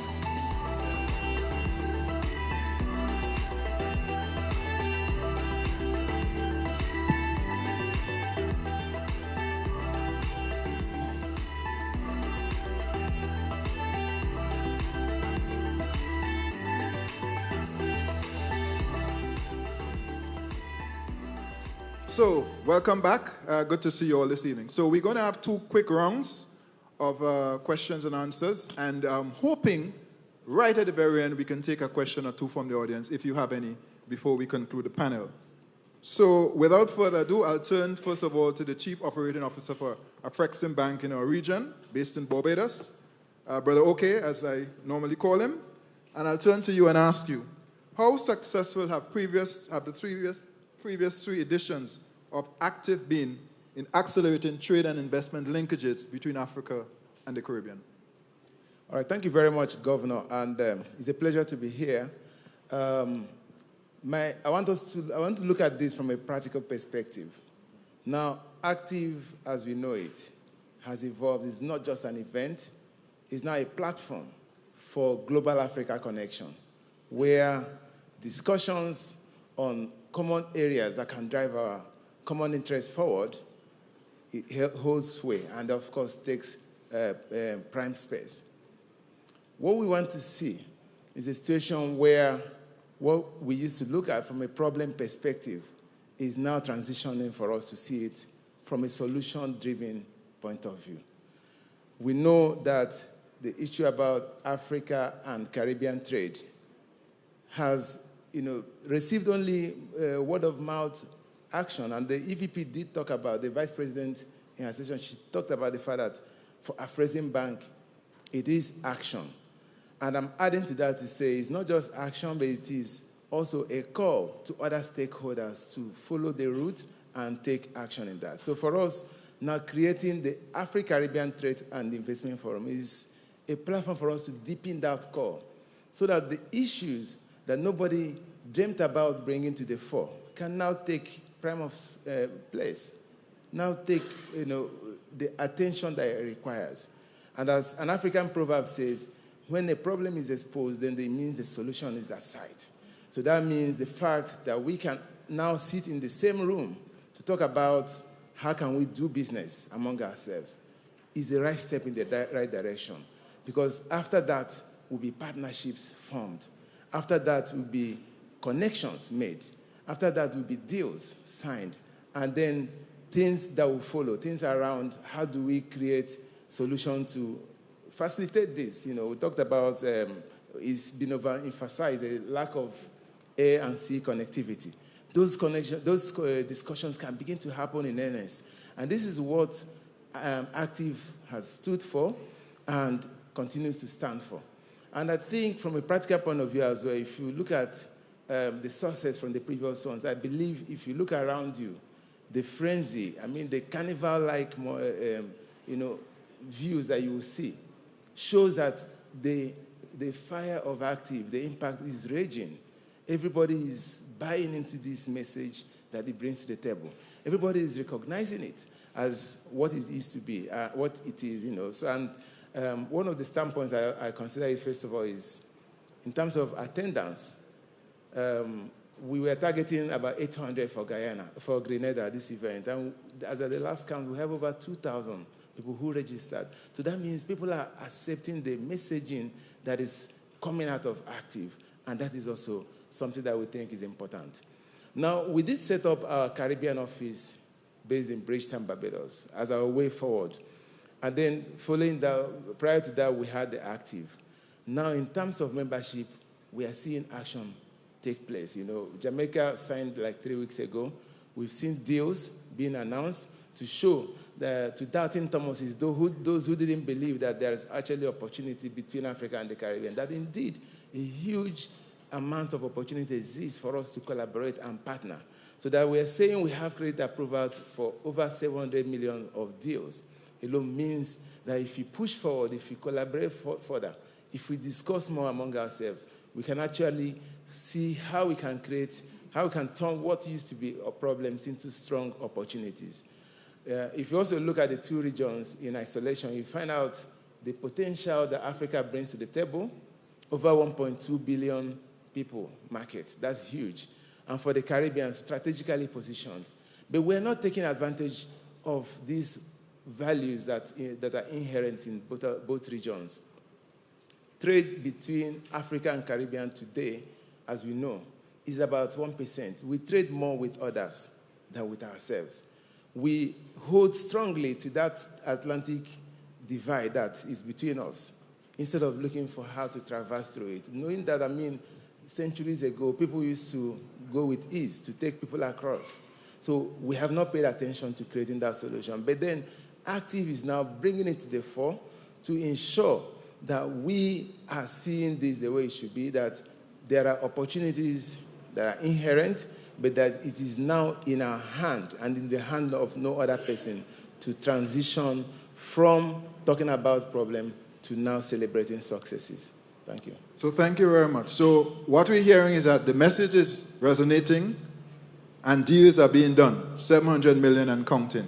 So ACTIF is working. And I think that's the key message we want to take away. So let me turn to my brother Roddy, CEO of CARICOM Development Fund. CEO, from your perspective, from your vantage point, which sectors offer the most potential for trade and investment between Africa and the CARICOM area, and why? Thanks, Timothy. I was remarking to you before we came here that you chose to ask me one of the more difficult questions.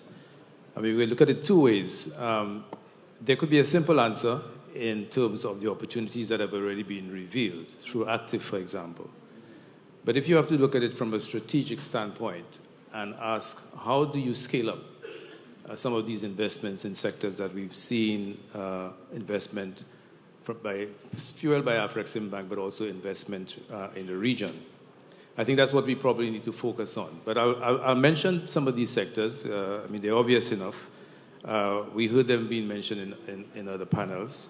Food, particularly value-added food products, creative industries, sport, education, health, including health tourism. And a lot of these are services sectors. I think one of the first points that we need to make is that there's tremendous potential to expand trade in services. We heard from some of the panelists earlier, the question that is always asked, which comes first? Do you create the supply and expect the demand will follow?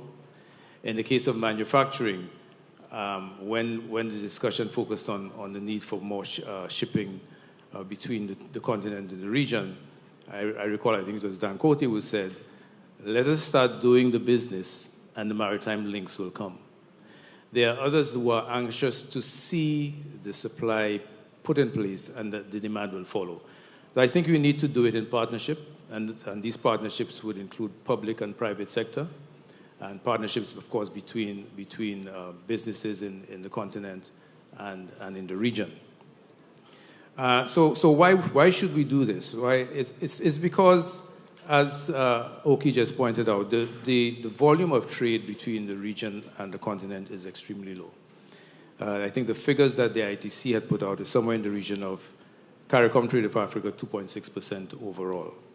And the ITC had indicated that there's a potential to increase trade from just under 800 million US at the end of 2024 to 2.1 billion US dollars. And the question is, what are the strategies we will use to achieve this? So we quickly have to move from the question of why to how. And one of the things I want to suggest is that because you're dealing with a region of small island states, and in our own development, contemplating our own development prospects, we always have to deal with this question of scale. I think we have to adopt approaches that allow us to standardize, to manage quality, consolidate as an approach to scaling up production and export from the region to Africa. So I think we now have to look at investment deals that are cross-country, that target sectors, products in the sectors that I mentioned that have the potential for export, and work with our regional agencies in CARICOM to establish the standards, work on the logistics, and the enabling environment to scale up at a required quality across the countries. And I think one of the things perhaps that ACTIF could do is to pivot towards a focus on multi-country projects as it evolves. And the CDF, with the Growth, Resilience, and Sustainable Facility that we're developing with Afreximbank, we are in a position to provide catalytic capital to fuel that sort of approach. And we are looking to raise $250 million US dollars. But when you hear the size of the deals that we're talking about, we can only be talking about catalytic capital. But I think this is important because what we want to do is to deploy these resources strategically, particularly to the underserved communities in the region, again, adopting an approach where we try to scale up production across the country so that we can meet the requirements of the market and start filling those ships when they start to ply the waters of the Atlantic. Right. Thank you. Thank you, Roddy. So let me turn to CEO Olatunji, and I'm going to ask you, financing, how supported by banks, DFIs, MFIs, and others in terms of financing Afro-Caribbean trade and investment, from your vantage point? Thank you. So we, due to ACTIF and all that's been going on, we've seen increased support, growing awareness, and we've also seen a lot more interest in trade between Africa and the Caribbean region. The main growth has been from DFIs, participation of which, of course, Afrexim stands out, because they've increased awareness. Everyone knows about it. We've also seen the Caribbean Development Bank. They've also started partnering with Afrexim to do some transactions and cross-border transactions. However, with banks, the support has been quite low. Of course, due to aversion, currency, regulatory issues, and different things like that. And also because you really don't have trade corridors between those two. However, we are seeing the growth in awareness from the banks, which is also part of why Access Bank is partnering with Afrexim to come into the Caribbean region. And also, we can also still try and find other ways of increasing participation by entering into risk-sharing partnerships with the DFIs, which would also help, to incentivize and ensure that you do a lot more transactions. You can also have dedicated trade corridors. And, for us as Access Bank, we're heavily in Africa, we come here, definitely we can facilitate the trade faster and more efficiently. So we would also like, of course, one person can't do it all, but from that, we're hoping that we'll see increased awareness and we'll see a lot more transactions being done so that it's not just the DFIs doing it, but you also have the banks following their lead. Thank you. Right. Thank you very much. So Access Bank is coming to the Caribbean. And by the way, when we say DFIs, we mean Development Finance Institutions, or development banks, whether they're national, regional, and so on. And that is an important development. Thank you. So now I'd like to turn to, at this juncture, Keith, if you may, CEO Downer, to just ask your perspective on access to finance and how you see this issue of access to finance to facilitate trade between Africa and the Caribbean. What is impeding that access and how can we address that? Well, first of all, thank you for the opportunity to be here.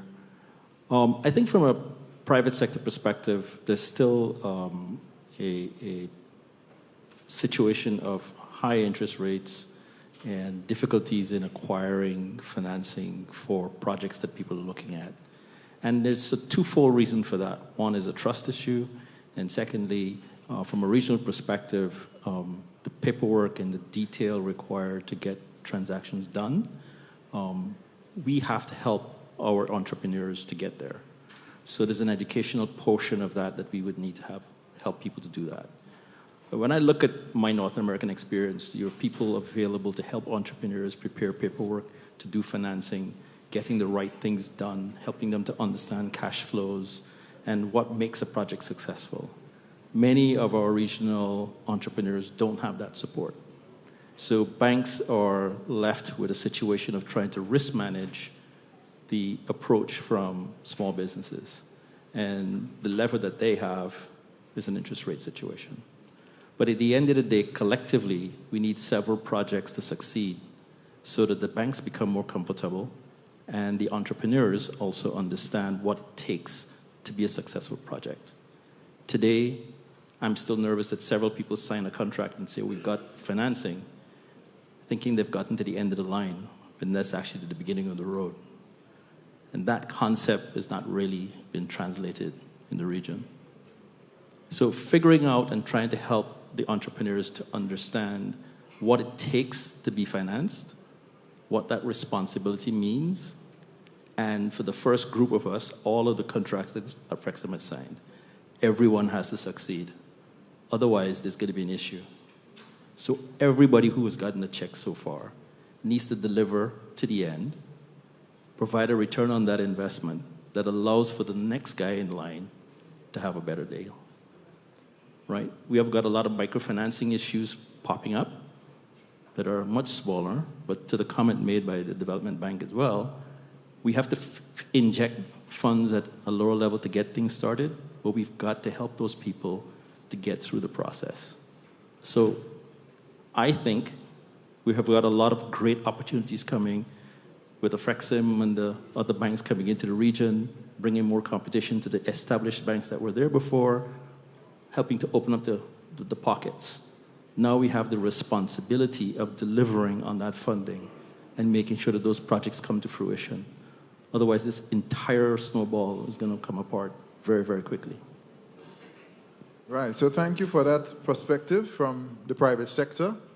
I now want to turn to the public sector in the Central Bank, Governor, Reserve Bank of Zimbabwe. Governor, from your vantage point, what role can central banks play in unlocking more trade and investment between Africa and the Caribbean? Yeah, well, thank you very much. I think I want to rephrase your question and say, can central banks facilitate trade between Africa and the Caribbean? And if so, how are they supposed to do it? I think the answer to the question then becomes yes, they can and they must. And in fact, the mandate of the central bank, the core mandate, which is price, currency, and financial stability, demands that we do so. For trade to thrive, you need a stable currency, and that is the responsibility of central banks. You need a stable currency, especially if we are going to be trading in our own currencies, because it gives the exporter capacity to price without any fears. So that is one of the primary things that a central bank must do. Secondly, central banks are the custodians of national payment systems. You need robust payment systems that will enable trade to happen between the two regions. And we are grateful that Afreximbank has come up with PAPS, because it is a payment and settlement system that is efficient, that has reduced costs, because one of the major problems that traders, exporters, importers are facing is the issue to do with the cost of remittances. And PAPS has come at the right time to assist us in that respect. And not only that, to also assist with settlement, because we are going to be trading in our own currencies. This also brings us to the next issue, which is the role of the central banks. In that, if we are going to be doing net settlement, it means it is the central bank which is now responsible for making sure that the final settlement is done. And for that, central banks have got to maintain reserves for them to be able to meet those settlements when they fall due. So that's one of the major things that the central banks have got to do. The other thing is in the area of capital flows management. When someone exports, they want to be paid. They want to be paid immediately. Central banks should reduce unnecessary paperwork when it comes to exporting and importation of goods. Streamline it and also make sure that that information is disseminated to the exporters so that they know what to expect. If you are going to export to Zimbabwe, you should know exactly what it is that we have to comply with. And it's got to be simple, because we have to improve the ease of doing business. Central banks must also ensure that there is liquidity in the market from a foreign exchange perspective. Make sure that the foreign exchange market is active. Make sure that there is transparency in the discovery of the exchange rate at the end of the day. So in my view, central banks have got a very big role to play, because they are the ones who regulate the inflows and outflows of foreign currency in the country. They are the ones who should make sure that capital in, capital out is easy. Then finally, I think for us to de-risk the two regions, it's important that central banks facilitate any bank that may want, if there is a Caribbean bank that wants to come and open in Zimbabwe, so that it becomes easier. You know, there is a bank in Caribbean, there's a bank in Zimbabwe that knows the customer. Then we should be able to facilitate that so that there is seamless trade and we de-risk the whole process. So I think in a nutshell, those are some of the areas where the central banks can capacitate and aid trade between the two regions. Thank you very much. And of course, yes, please, yes, of course. And welcome, Prime Minister Mitchell. And it will necessitate cooperation among and between central banks to facilitate that type of engagement. Just want to make a shameless plug for the fact that there are no foreign exchange restrictions, no exchange controls in the Eastern Caribbean Currency Union. I repeat, no foreign exchange restrictions, no exchange controls. So banks that are looking to set up business to do, well, I say no more. Welcome. And now I want to turn to the private sector again, and I'll invite Mr. Mitchell from the Bahamas to give us a perspective from your vantage point. How is trade and investment between our two regions progressing from your vantage point? What do you see? Well, firstly, thank you for the question and thank you for allowing me to participate. But I think that the first steps is forums such as this. When you look at our company being here now, started 15 years ago with a $5,000 grant. We were here in Grenada signing a $100 billion financing deal. So I think the next steps for that, the next steps would be definitely to, I would say, spread the word. Back home in the Bahamas, our government has been pushing private sector to go and look for other trade routes outside of the U.S. So with that being said, like, we have done it before. It is possible. So the message is, the next step is for a person like myself to go back, spread the message that, for one, the Caribbean is open. Africa is open to doing business with the Bahamas. We just need to come together, both private and public sector, to see how we could make that work. OK spoke about trading through air and water. That is the disconnect that we have now, and we have to find ways where we could, for one, establish it, enhance it, and make it more efficient for us to do business together. Thank you very much. And now I turn to Africa. So if you notice what I'm doing, I'm going to the continent, I'm coming back to the region, I'm going back and forth between public and private. A little method to the madness. Now I want to ask you, Aisha, what's your perspective? What are you seeing in terms of progress of trade and investment between our regions? I think there's huge opportunity. And I must say that I have to give kudos to Afrexim, because Afrexim didn't just talk the talk, they walked the talk. And not only did they walk the talk, they took us along on the walk to ensure that we're here today. The first time I was in the Caribbean was at AAM. OK had tried to get me to the Caribbean for so long, but I just always thought that, the Caribbean was just so far away.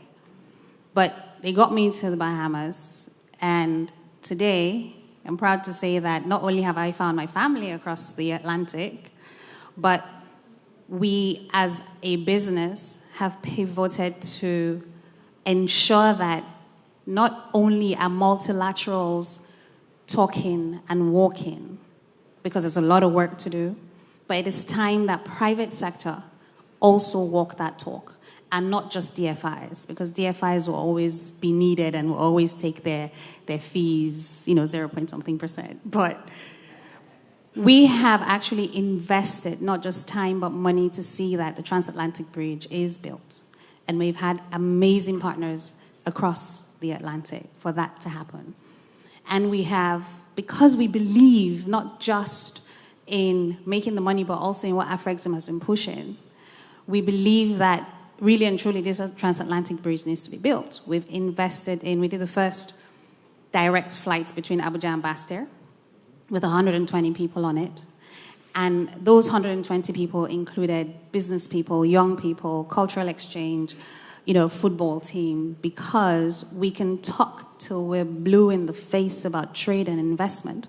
But if we don't connect emotionally as well as we're connecting trade and investment, we will have funds, hundreds and hundreds of billions of dollars sitting there, but nobody will access it, because for centuries we have been programmed in a certain way, not to trust each other, not to trust ourselves, not to believe in ourselves, and not to even accept our own identity.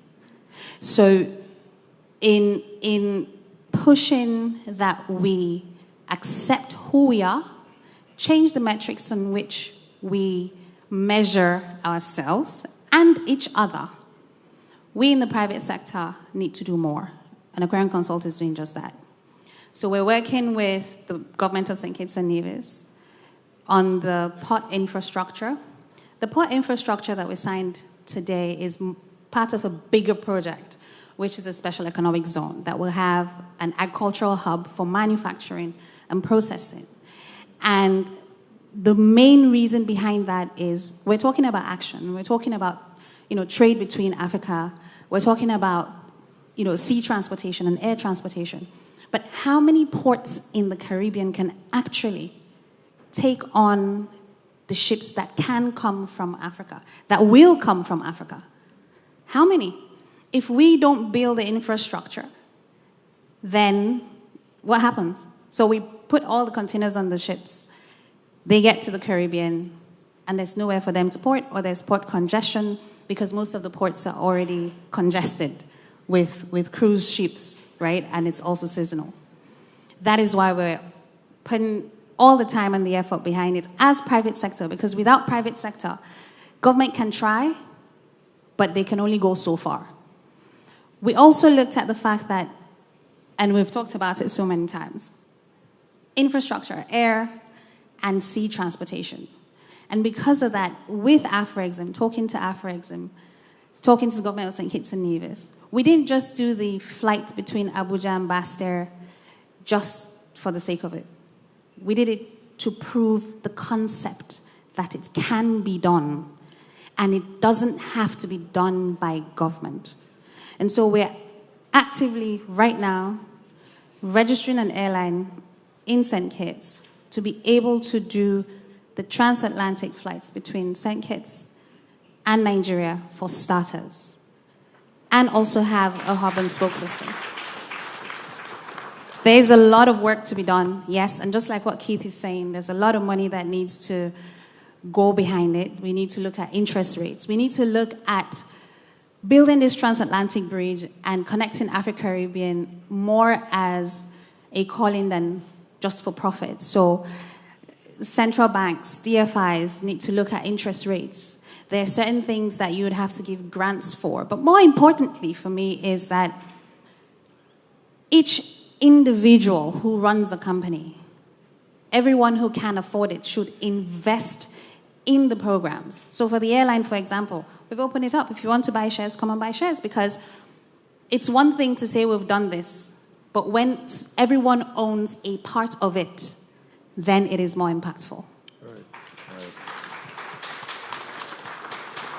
Thank you very much. So I'm signaled that our time is up, but I'm going to press a little bit to see if I could squeeze in this question, at least for entrepreneurs in Grenada, across the Caribbean, in global Africa, who want some advice on how they could get involved in this movement that we're building with respect to the African-Caribbean trade corridor.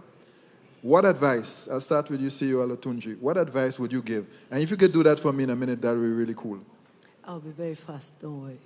So the first thing I'll say is, what's the problem statement? You need to know what the problem is, then you create a solution for that problem. And in creating that solution, you have to start thinking locally first, then you expand regionally. The second thing I'll say is that you have to digitize quickly. By digitizing, then you make sure that you're on top and you're ahead of all that's going on. Then you can sell your products. We have loads of products that are sold on Instagram, on Twitter, so many different platforms. I was in a cab, and the girl told me, oh, you know, my outfit for my brother's wedding, I bought it from Alara. Alara is a local she sells lovely outfits in Lagos. The girl was in Barbados. The only challenge she had was shipping. How's she going to get the goods across? So she said, oh, next time you're coming, I'm going to give you my details. You have to help me. I said, of course, I'll get it for you. The lady that does edge control, beautiful, she's in Bahamas. How will she get it across to Nigeria? But that's a problem. She's identified the problem. It's just how to take it across. But the most important thing I'll say is you have to network smart. Come to places like ACTIF. Other connect. And you make the necessary connections, and that way you can move ahead. Thank you. Thank you for that advice. Keith, I want to tap you for the same question. In a 1 minute, 30 seconds, what advice would you give to budding entrepreneurs? It's really important to network. Network, okay. Very, very important to network. Mm-hmm. Secondly, review what has been financed.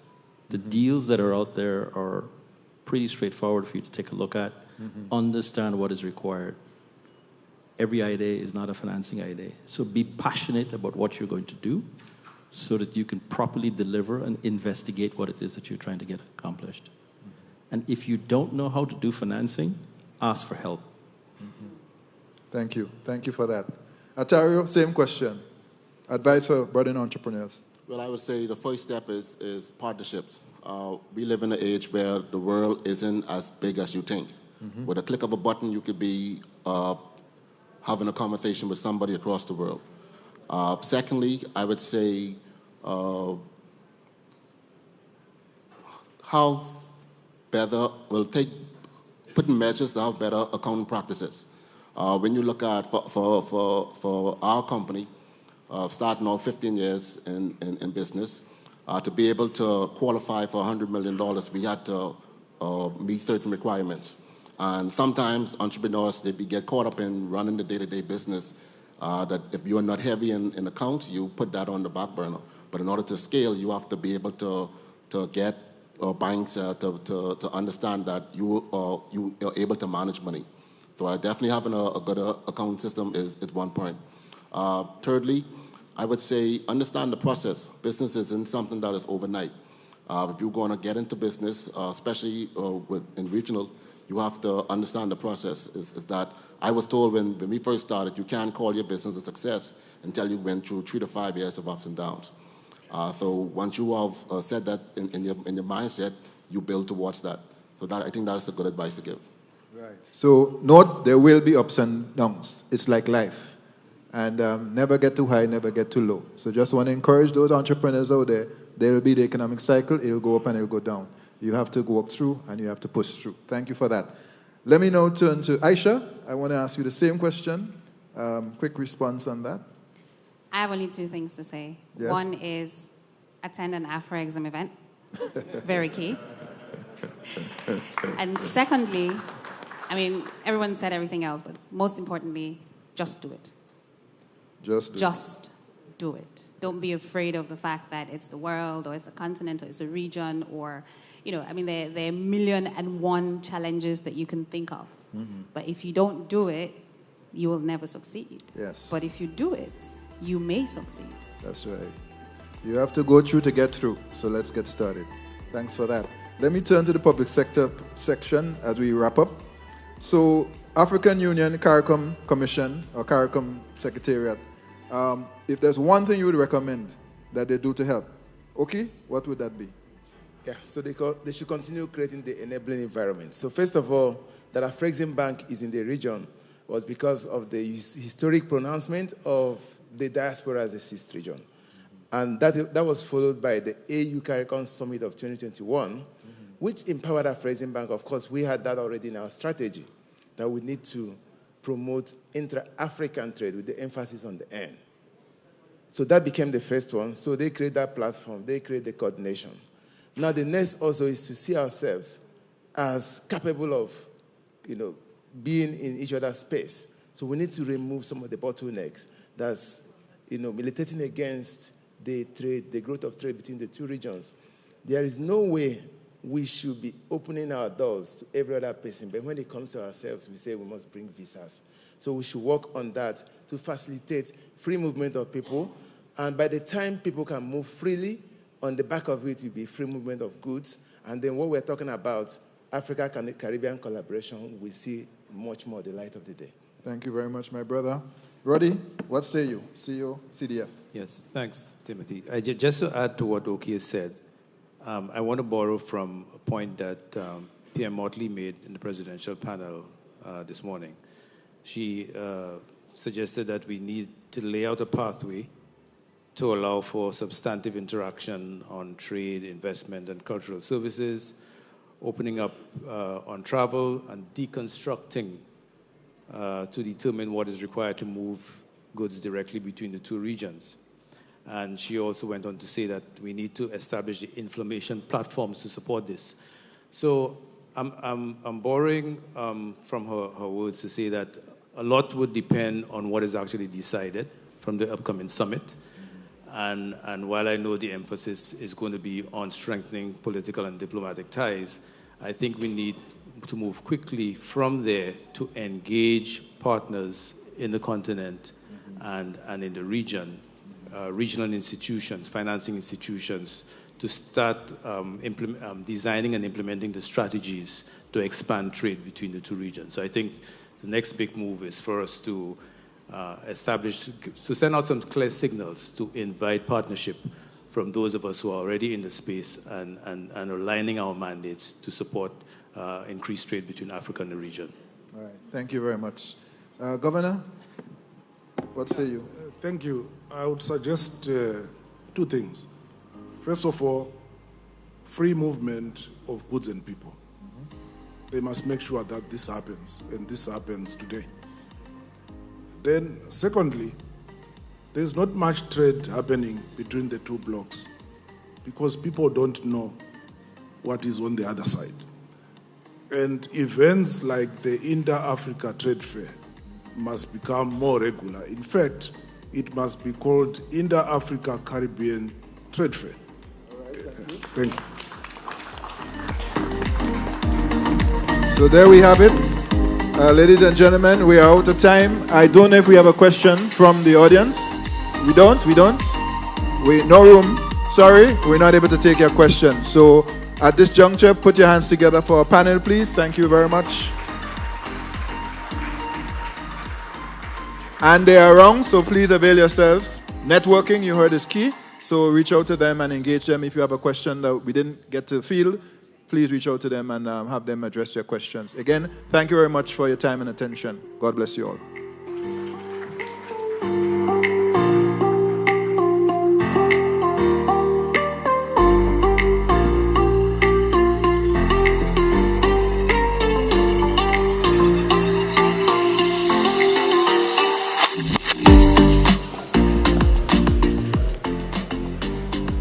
Thank you, Governor, for your moderation. And while you take your photo, I want you, the audience, to check out the video. The last speaker spoke about the ACTIF fair that's coming up. So we want to show you a video highlighting the upcoming fair, which takes place during the first week of September. To the Intra-African Trade Fair 2025, the gateway to abundant opportunity, the platform for more, access to a continent with more makers and creators, more technology and manufacturing capabilities, more innovators and collaborators, more information and knowledge, a continent of opportunities for business in more markets and resources that accelerate progress and create space for more infrastructure, connectivity and networking, more creativity, production, and more deals for the people. Afreximbank, in collaboration with the African Union Commission and the AFCFTA Secretariat, brings you the 4th Intra-African Trade Fair, hosted by the People's Democratic Republic of Algeria. Over 2,000 exhibitors, 35,000 plus attendees, 140 plus countries, $44 billion in trade and investment opportunities. Register now and enter the gateway to new opportunities.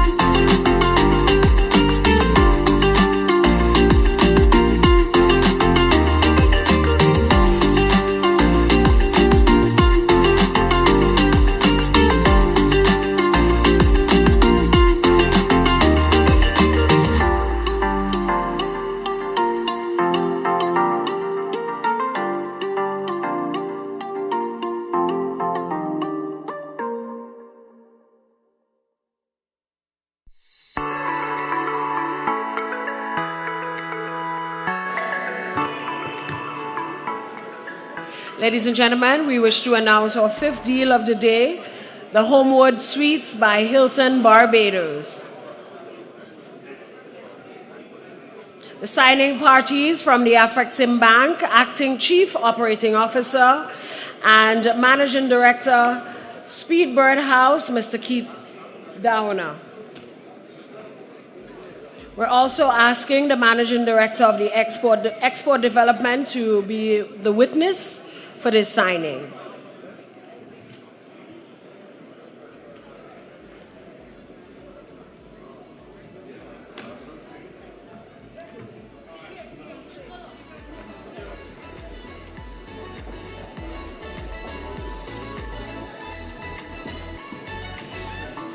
This deal is worth $61.2 million US. African Export-Import Bank is pleased to sign a head of terms agreement with Speedbird House Limited for a term loan facility of up to $61 million US to finance the construction of a 12-story, 150-room Homewood Suites by Hilton Hotel in Bridgetown, Barbados.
The professors are very involved in your learning and they care very much about your growth as a medical student. The academic advisors at SGU made me feel capable of taking on any challenge I had.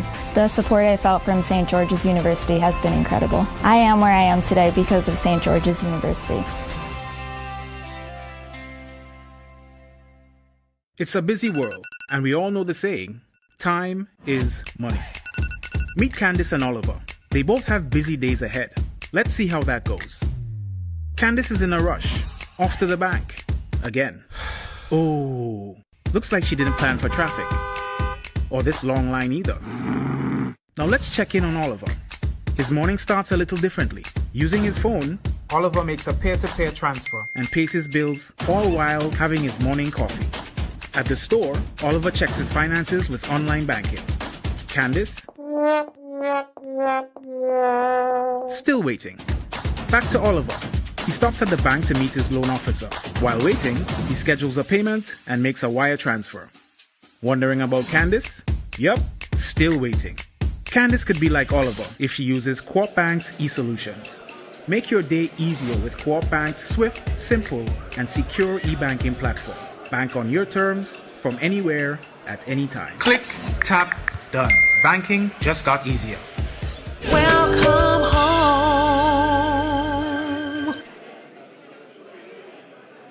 I'd like to welcome you all to the inaugural session of the Aquarian Consult's AfriCaribbean Investment Summit with a country focus on St. Kitts and Nevis. Everyone of African ancestry, wherever you are in the world, is an African. And as we are global Africans, we must always come together, regardless of our location, and remember that we are one. Defeat and retreat are not options. For this story is being written, and the only choices we have is if we want to be proponents of the next paragraph of the middle passage, or we would like to fall away into the sea of non-existence and non-significance. On the 25th of March 2025, at the AACIS 25, which was 10 weeks ago, to put in perspective, I said, welcome to the beginning of our future, and today we are here.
Ladies and gentlemen, we're ready for our final panel of the day. Isn't that exciting? I want to give yourselves a round of applause for staying with us for the entire day. Final panel. We want to begin, so I'd like to ask delegates and our distinguished guests to take your seats.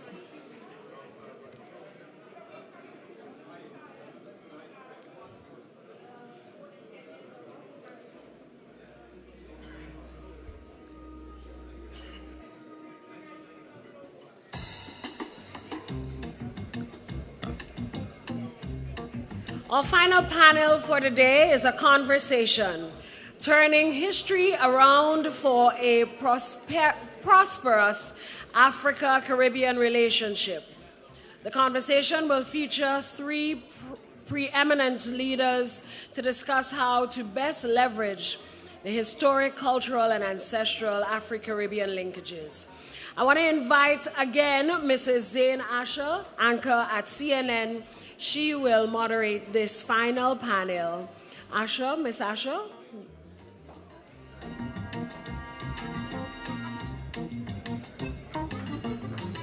Thank you so much. Thank you so much. So this is our final panel for the evening, and it's an important one because we're going to be talking to three former leaders representing the Caribbean and Africa. And as we've shared all day today, there is a sense of community between these two regions as it pertains to their shared history, ancestry, the cultural linkages, all of which should create an unbreakable bond between Africa and the Caribbean. We know that these two regions face a lot of similar challenges as part of the Global South. They have been sidelined by the Global North. But there is an opportunity for immense economic growth and development opportunities. So how can we leverage these shared experiences to collaborate and to improve trade for mutual benefit? How can we use cultural diplomacy as part of economic strategy?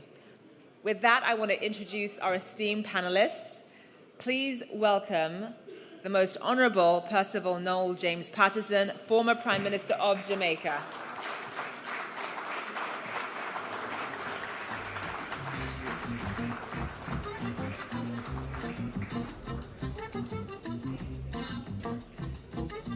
also welcome His Excellency Chief Obasanjo, former President of Nigeria.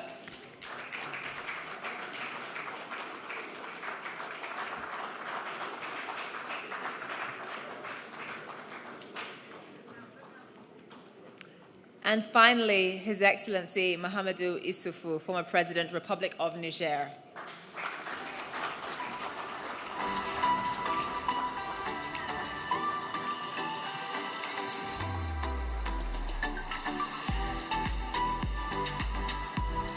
And just to note, our former President of Niger is going to be speaking French, so we will have a translation for you for that.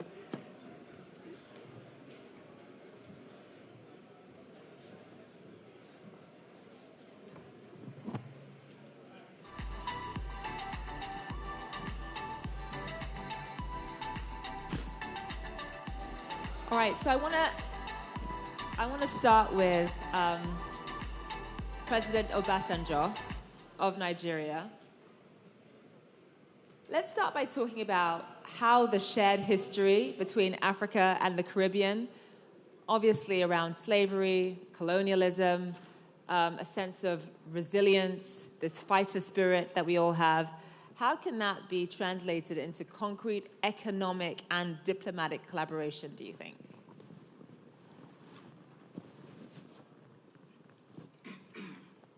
Thank you very much.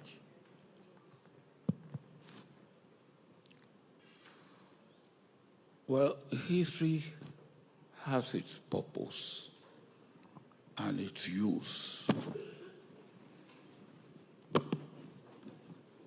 And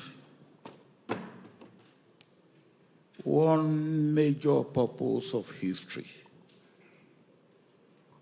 is that it's like memory. If you lose your memory, you won't even remember what you ate yesterday. So history is like memory, and you must keep it.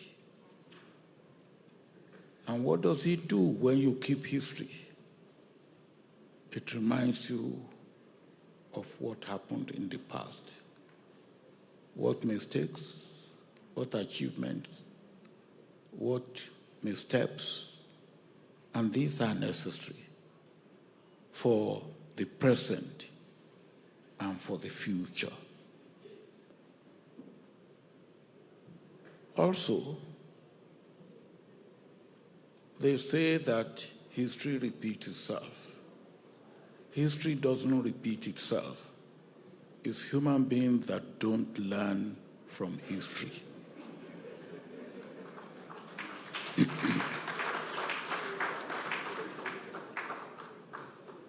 The third point I want to make about history before we go to the kernel of your question is that history cannot be reversed. What has happened, good or bad. But history, like beauty, is in the eyes of the beholder. So it depends on who is telling the history. Now, so, for instance, part of what I learned in history is Mango Park discovered River Niger. River Niger had always been there, even before Mango Park was born. But people have been living there. They have been using the River Niger. The River Niger was there. Now, the history should have been Mango Park discovered, was the first white man or the European to discover River Niger. That would have been the history. But I was made to learn that Mango Park discovered River Niger. Now, today, I know that that history was wrong. So it depends on who is telling history and for what purpose. Now, having said all that, history also goes with culture in a way, because they tend to go together. And so, what then can we make of history in the relationship between the Caribbean and Mother Africa? Let us put aside what has happened. What has happened is not in our best interest. But then we should know, as Prime Minister P.J. Patterson said at lunch, look, we had slavery, we had slave trade, we had colonialism, we had neocolonialism. They are all part of history. And they all do one thing and one thing only: use us, either as labor or as our resources, to enrich other people. Now, the point is that we must know that as part of our history. We have been exploited, we have been globalized. At one time they said globalization. What is there for us to be globalized? We have been globalized. If we haven't been globalized, we won't have a Fanti man or Ashanti man being now the Prime Minister of Grenada. Now,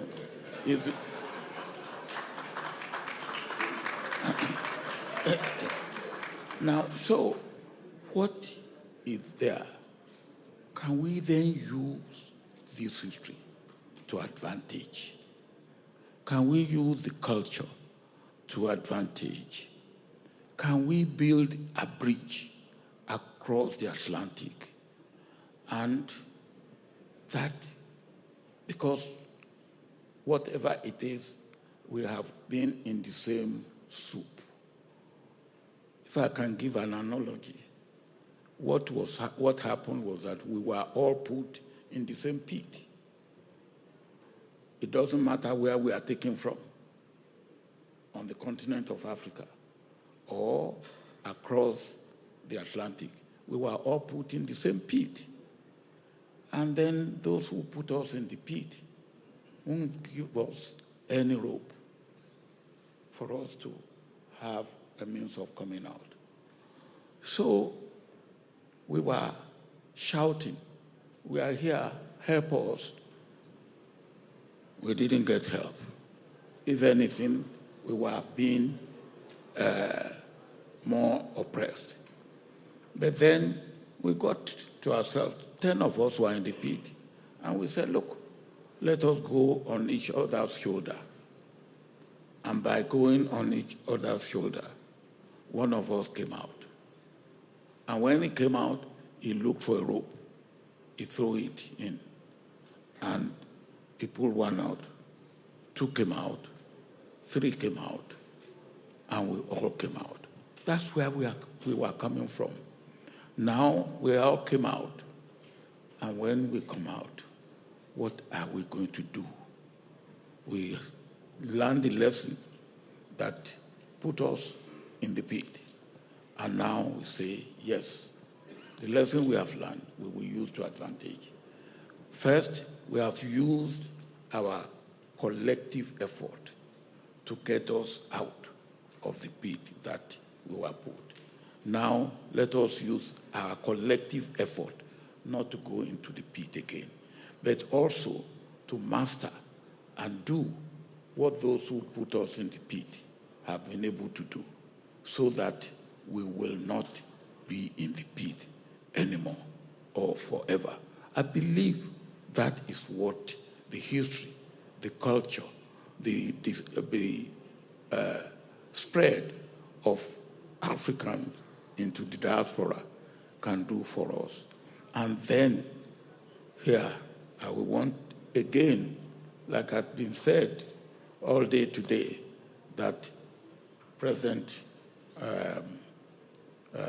Orama should be congratulated for what he's doing across the building bridge across the Atlantic. When we made the diaspora the 6th region, all we had in mind was that they will be attending meeting of AU at summit and at other level. But within 4 years of President Orama, taking it that 6th region is more than just attending meeting. There is action. There's action that can be achieved. And he's set up to achieve the action. And that is what we have seen.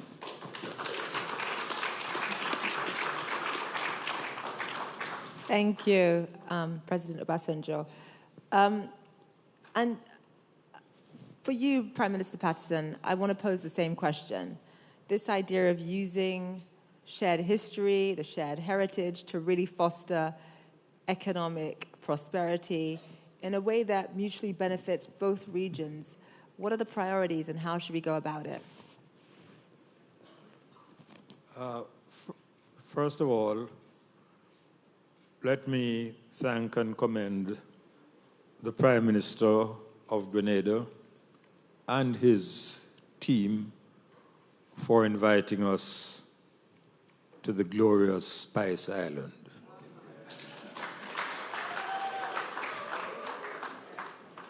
And let me also express my profound appreciation for what Professor O'Mara has done during his presidency of the Afreximbank, greater than any previous effort to bring Africa together as one.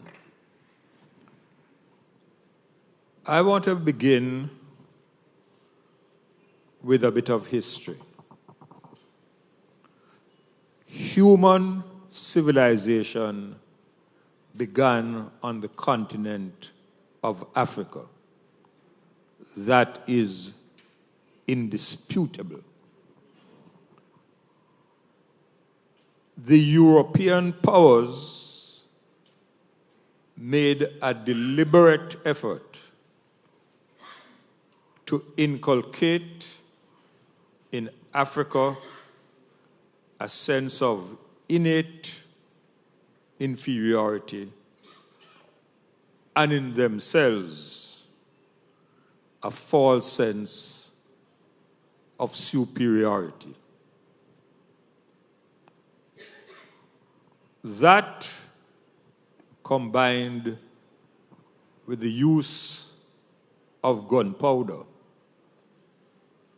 has caused a division between the people of Africa on the one hand and the people of African descent across the pond.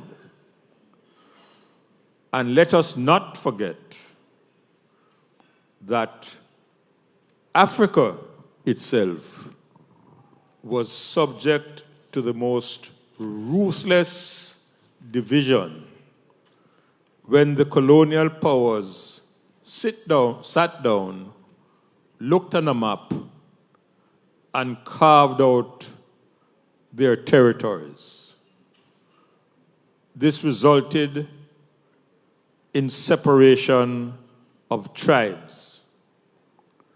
This resulted in the imposition of foreign language and a history suited to perpetuate first slavery and then colonization.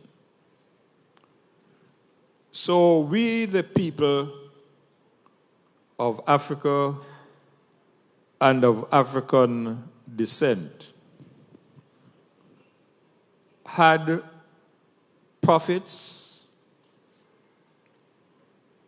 who wrote, Marcus Garvey being the most prominent, for the unity of Africa and the Caribbean.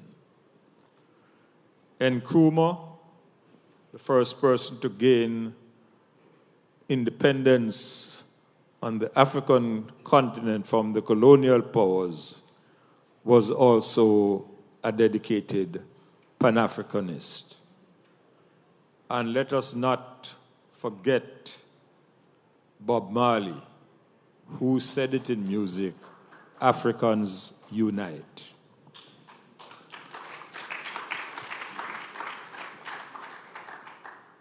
I think with the changes that are taking place in the world today, unprecedented and cataclysmic, we are being coerced to do what we have been preaching and talking about doing, but failed so far to achieve. Let me remind you, however, that all was not lost. There were two issues on which, when Africa and the Caribbean combined as one, we emerged victorious in the fight against apartheid and for the liberation of Africa. In the creation of a new trade and economic relationship started as the Lome Convention,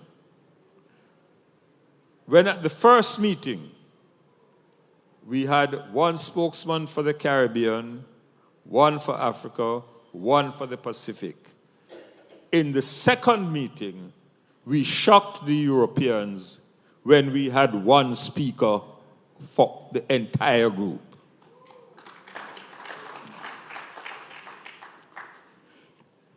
We have made efforts in our time. They have failed for several reasons. One is the lack of an institutional mechanism to make it happen. And the second one, and perhaps the most important, is that we have made the whole question somewhat remote and a matter of indifference to so many of our people. So, with the changes that are taking place, where one country seeks to impose its will, its domination on all other countries in the world, in military matters, economic matters, trading matters, climate change, migration, and even our justice system, we have an imperative to say, this is more than enough. Time come for us to speak and act as one. We have many things to offer. Africa is the richest continent on earth, and yet it has the greatest degree of poverty for a very simple reason. The Europeans have plundered and stolen and captured the mineral resources the natural resources, and the skilled human resources of our people. Time come to put a stop to that.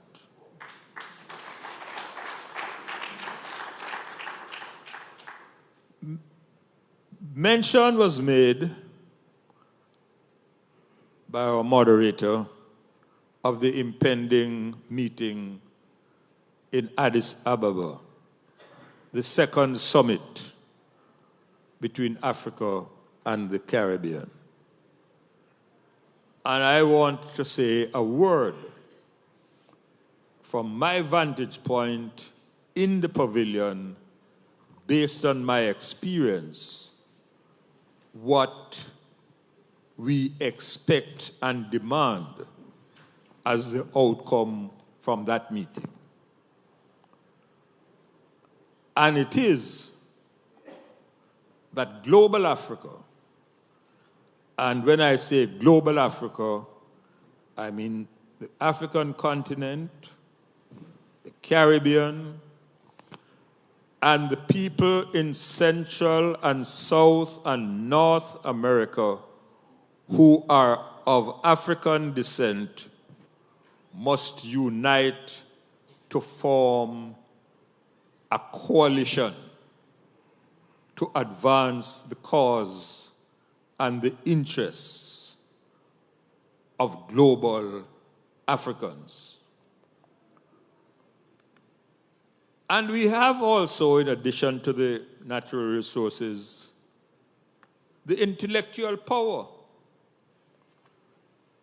We in the Caribbean have produced Nobel laureates in economics, in literature, and in one of the most topical urgencies of today, climate change. Because you in Grenada know that climate change is not a joke matter. But we have to go further. This is an age of technology. So we are dealing not only with trade in goods, of which Africa and the Caribbean contribute only 5% of global trade.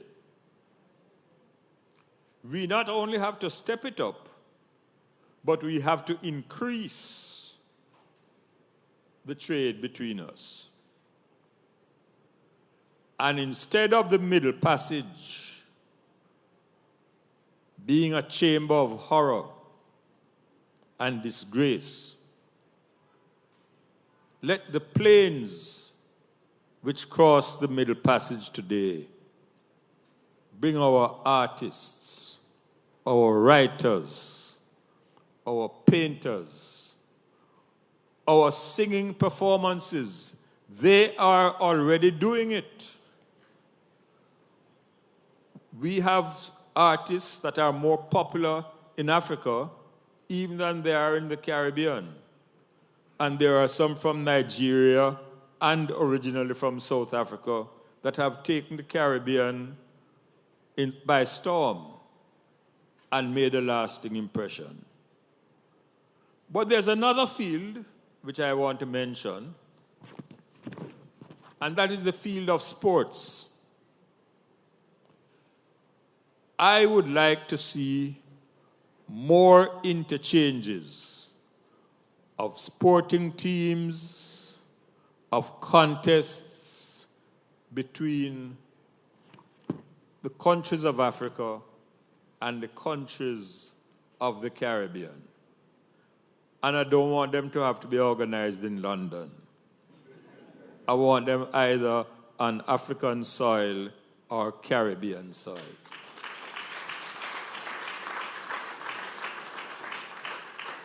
Recognizing the importance of technology,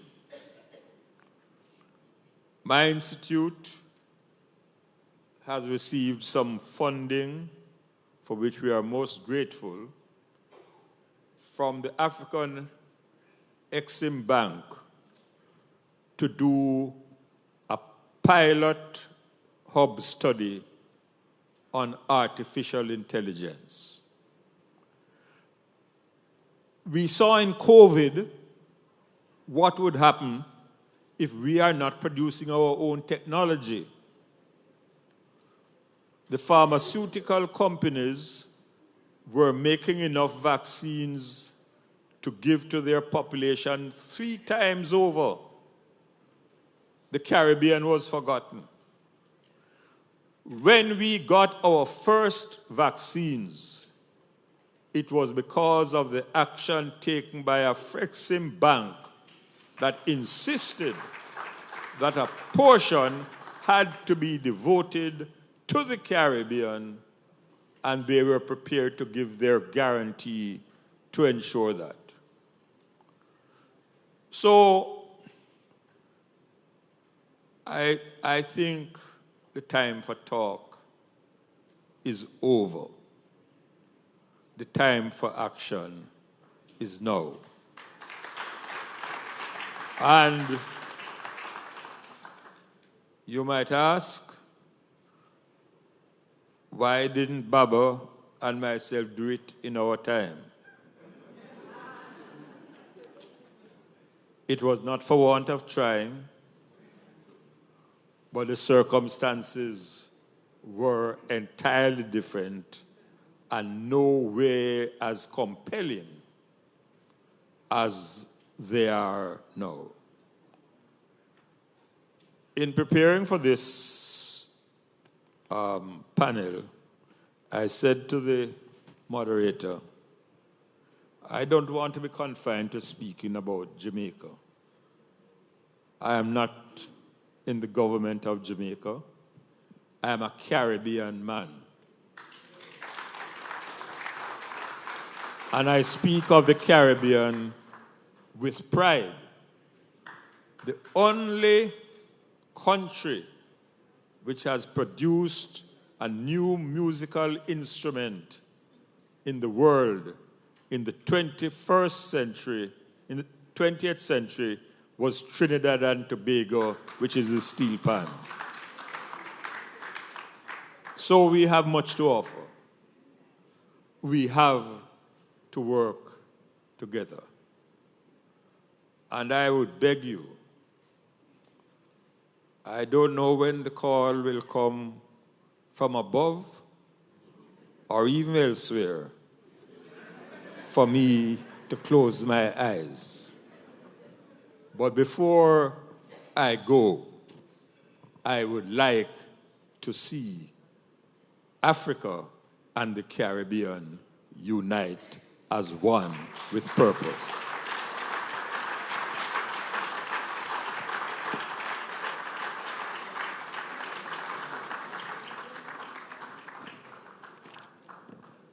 Thank you so much for that. And my question to you, Your Excellency, is that if you look at what the Prime Minister, former Prime Minister of Jamaica said, there are so many compelling reasons as to why this should have been higher up on the agenda, whether it's intellectual power, whether it's population size, whether it's natural resources, obviously economic opportunity, and of course a shared history. Why have Afro-Caribbean linkages not been higher up on the agenda until now, do you think, Your Excellency?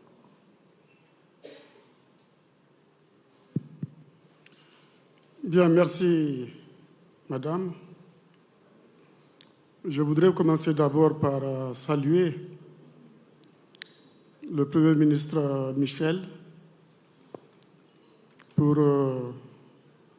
avoir accueilli cette quatrième édition du Forum afro-caribéen sur le commerce et l'investissement. C'est l'occasion pour moi aussi de féliciter Orama pour l'excellent travail qu'il a accompli à la tête d'Afreximbank. Féliciter aussi Elombi pour sa désignation comme successeur d'Orama à la tête de cette banque. Je ne peux pas ne pas saluer Baba et le Premier ministre, l'ancien Premier ministre. Alors, pour répondre à votre question, je voudrais rappeler que les Caraïbes et le continent africain ont été séparés pendant longtemps, pour des raisons diverses, politiques, historiques, économiques et sociales. L'esclavage, la colonisation, un certain narratif un peu négatif sur l'Afrique qui a toujours été présenté comme le continent où il n'y a que des calamités, les guerres tribales, les épidémies, les famines. Également, c'est ça le narratif qui est fait sur l'Afrique. Et aussi, je pense, la méconnaissance un peu de notre histoire, de notre culture, et un certain complexe, je dirais, identitaire,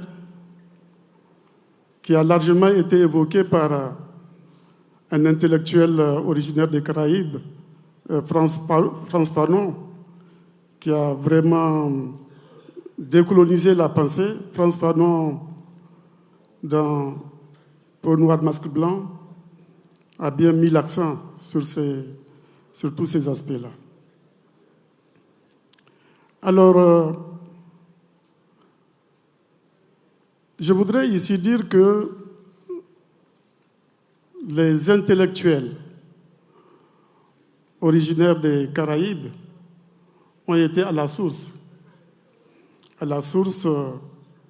du panafricanisme. Il y a 2 jours ou 3 jours, c'est, je dirais, l'anniversaire du premier congrès panafricain qui a été organisé à Londres. Et il a été organisé par les intellectuels originaires des Caraïbes, en particulier Sylvester Williams. Et on sait par ailleurs le rôle extrêmement important qui a été joué par Marcus Garvey, qu'on appelait d'ailleurs le Moïse noir, pour qui il faut organiser l'union de l'ensemble des Africains, de l'ensemble des Noirs du monde entier. Donc, l'idée du rapprochement entre le continent et les Caraïbes, du rassemblement de l'ensemble des Africains, quel que soit leur lieu de résidence. J'ai compris ce matin ce sur quoi Orama avait insisté. Notre action doit aller au-delà des frontières du continent. Nous devons renforcer les relations avec notre 6e région, avec la diaspora, avec les Caraïbes. Donc c'est une vieille idée qui vient d'abord, curieusement, ce n'est pas de l'Afrique que c'est né le panafricanisme. Le panafricanisme est né en Caraïbes avec les intellectuels caribéens dont je viens de parler. Et aujourd'hui, on peut se féliciter. On peut se féliciter parce que nous savons ce que nous voulons. L'Afrique sait ce qu'elle veut. Les Caraïbes savent ce qu'ils veulent. Donc c'est facile pour nous de coopérer ensemble sur la base des objectifs que nous nous sommes fixés. L'Afrique sait ce qu'elle veut parce que l'Afrique, comme vous le savez, a un agenda et c'est important de le rappeler. L'agenda 2063, ça n'a pas toujours été le cas. L'agenda 2063 que nous avions adopté en 2013. En 2013, nous étions à 50 ans de 2063. 2063, c'est le centenaire de la création de l'Organisation de l'Unité africaine. En 2013, on s'est posé la question, quelle Afrique nous voulons en 2063 quand on va fêter le centenaire de la création de notre organisation commune? L'Afrique de 2063 sera-t-elle l'Afrique pauvre que nous connaissons aujourd'hui? Ou sera-t-elle une Afrique émergente? Ou sera-t-elle une Afrique développée? Et notre ambition, c'était que nous avons besoin d'une Afrique développée à l'horizon 2063. Et pour cela, que faut-il faire? Nous avons décliné un certain nombre de projets sur lesquels nous travaillons, qui sont autant de défis que nous devons relever ensemble avec les Caribéens, qui ont aussi des objectifs très clairs par rapport auxquels il faut travailler ensemble. Pour que l'Afrique se développe d'après les calculs que nous avions faits à l'époque, il fallait que pendant 50 ans, nous ayons un taux de croissance de notre économie de 7%. 7% chaque année. Mais pour pouvoir avoir un tel taux de croissance de 7% chaque année, il faut la paix. Il faut faire taire les armes. Et l'objectif, c'était de faire taire les armes en 2020. Malheureusement, cet objectif n'a pas pu être atteint. Aujourd'hui, il y a des régions d'Afrique, malheureusement, qui sont victimes du terrorisme, que ce soit le Sahel, que ce soit le lac Tchad ou le Soudan, où sévit une guerre civile atroce. Faire taire les armes, ça c'est un objectif majeur pour le continent, dans la perspective de réalisation de l'agenda 2063. Mais il y a d'autres projets phares qui sont extrêmement importants sur lesquels nous travaillons, comme la zone de libre-échange continentale africaine dirigée par le secrétaire général Wankele, qui fait preuve d'un dynamisme important à la tête de ce projet. Mais la zone de libre-échange continentale africaine n'est pas un projet isolé. Il y a d'autres projets. Il y a d'autres projets phares de l'agenda 2063, les infrastructures, parce qu'on ne peut pas faire le commerce sans moyen de communiquer. On ne peut pas faire le commerce sans avoir produit d'abord les produits à échanger. Donc il faut développer des chaînes de valeur. Il fallait que l'Afrique cesse d'être ce réservoir de matières premières pour que l'Afrique développe des chaînes de valeur, crée de la valeur ajoutée, mette fin à l'échange inégal qui appauvrit l'Afrique. L'autre jour, d'ailleurs, par rapport à l'échange inégal, je disais qu'en 2017, les pays pauvres ont perdu 2200 milliards de dollars du fait de l'échange inégal.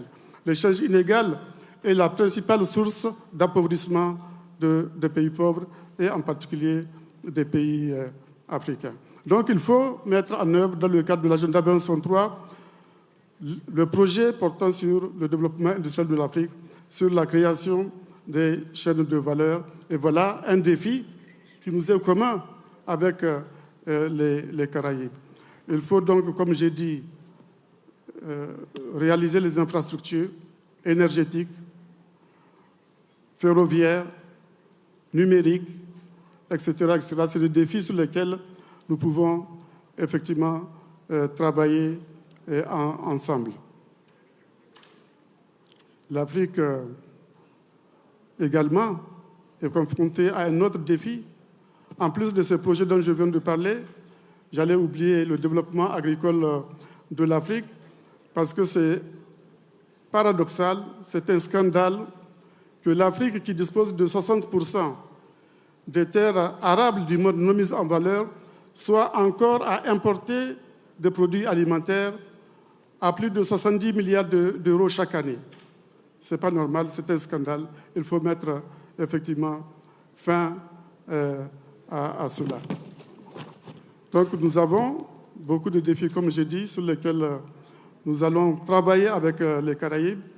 Le dernier défi que je vais évoquer, c'est celui du financement. Il faut qu'on s'attaque à la réforme de l'architecture financière internationale qui est, il faut le dire, inéquitable. Qui est inéquitable parce qu'un pays comme le Niger ou comme le Nigeria, qui va chercher des ressources financières sur le marché financier international,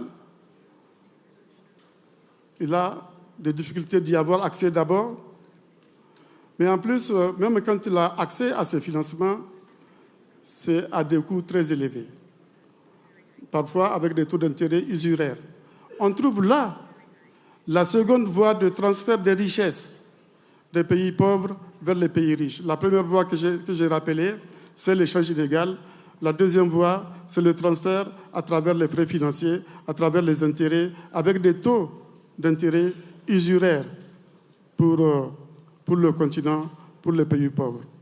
Alors, c'est pour cela que par rapport à tous ces défis, nous avons du travail à accomplir ensemble.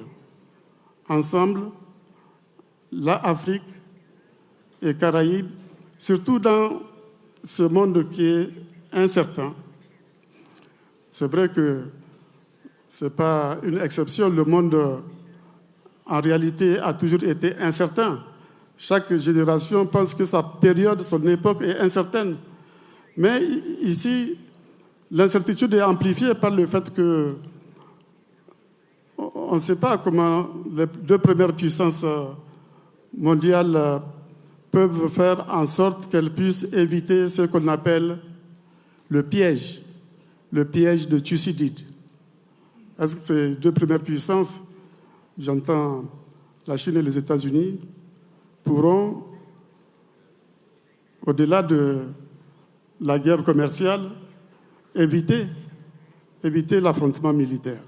Le monde donc est incertain. Et précisément parce que ce monde est incertain, il est indispensable que l'Afrique et les Caraïbes se mettent ensemble pour relever ensemble les défis auxquels je viens de faire allusion. Nous avons perdu beaucoup de temps et ce qui est curieux, c'est que le premier contact qu'on a eu entre nous, on l'a eu à travers les anciennes puissances colonisatrices, puisque les premiers contacts qu'on a eus, la première coopération qu'on a eue entre les Caraïbes et l'Afrique, c'était à travers les ACP en 1975. Heureusement, désormais, nous sommes en contact direct maintenant. C'est à nous de travailler ensemble, de coopérer ensemble pour promouvoir les investissements, pour promouvoir le commerce. Et pour promouvoir le commerce, je vois très bien un élargissement de la zone de libre-échange continentale africaine à la 6e région, un élargissement de la zone de libre-échange continentale africaine aux Caraïbes. C'est ça mon plus profond souhait. Et je pense que, d'après tout ce que j'ai entendu depuis ce matin, nous sommes sur la bonne voie. L'Afrique et les Caraïbes ont un destin commun. Et ce destin est en train d'être travaillé par Afreximbank, que je félicite à nouveau, parce que Afreximbank a abattu un travail extrêmement important pour rapprocher les deux régions. Merci.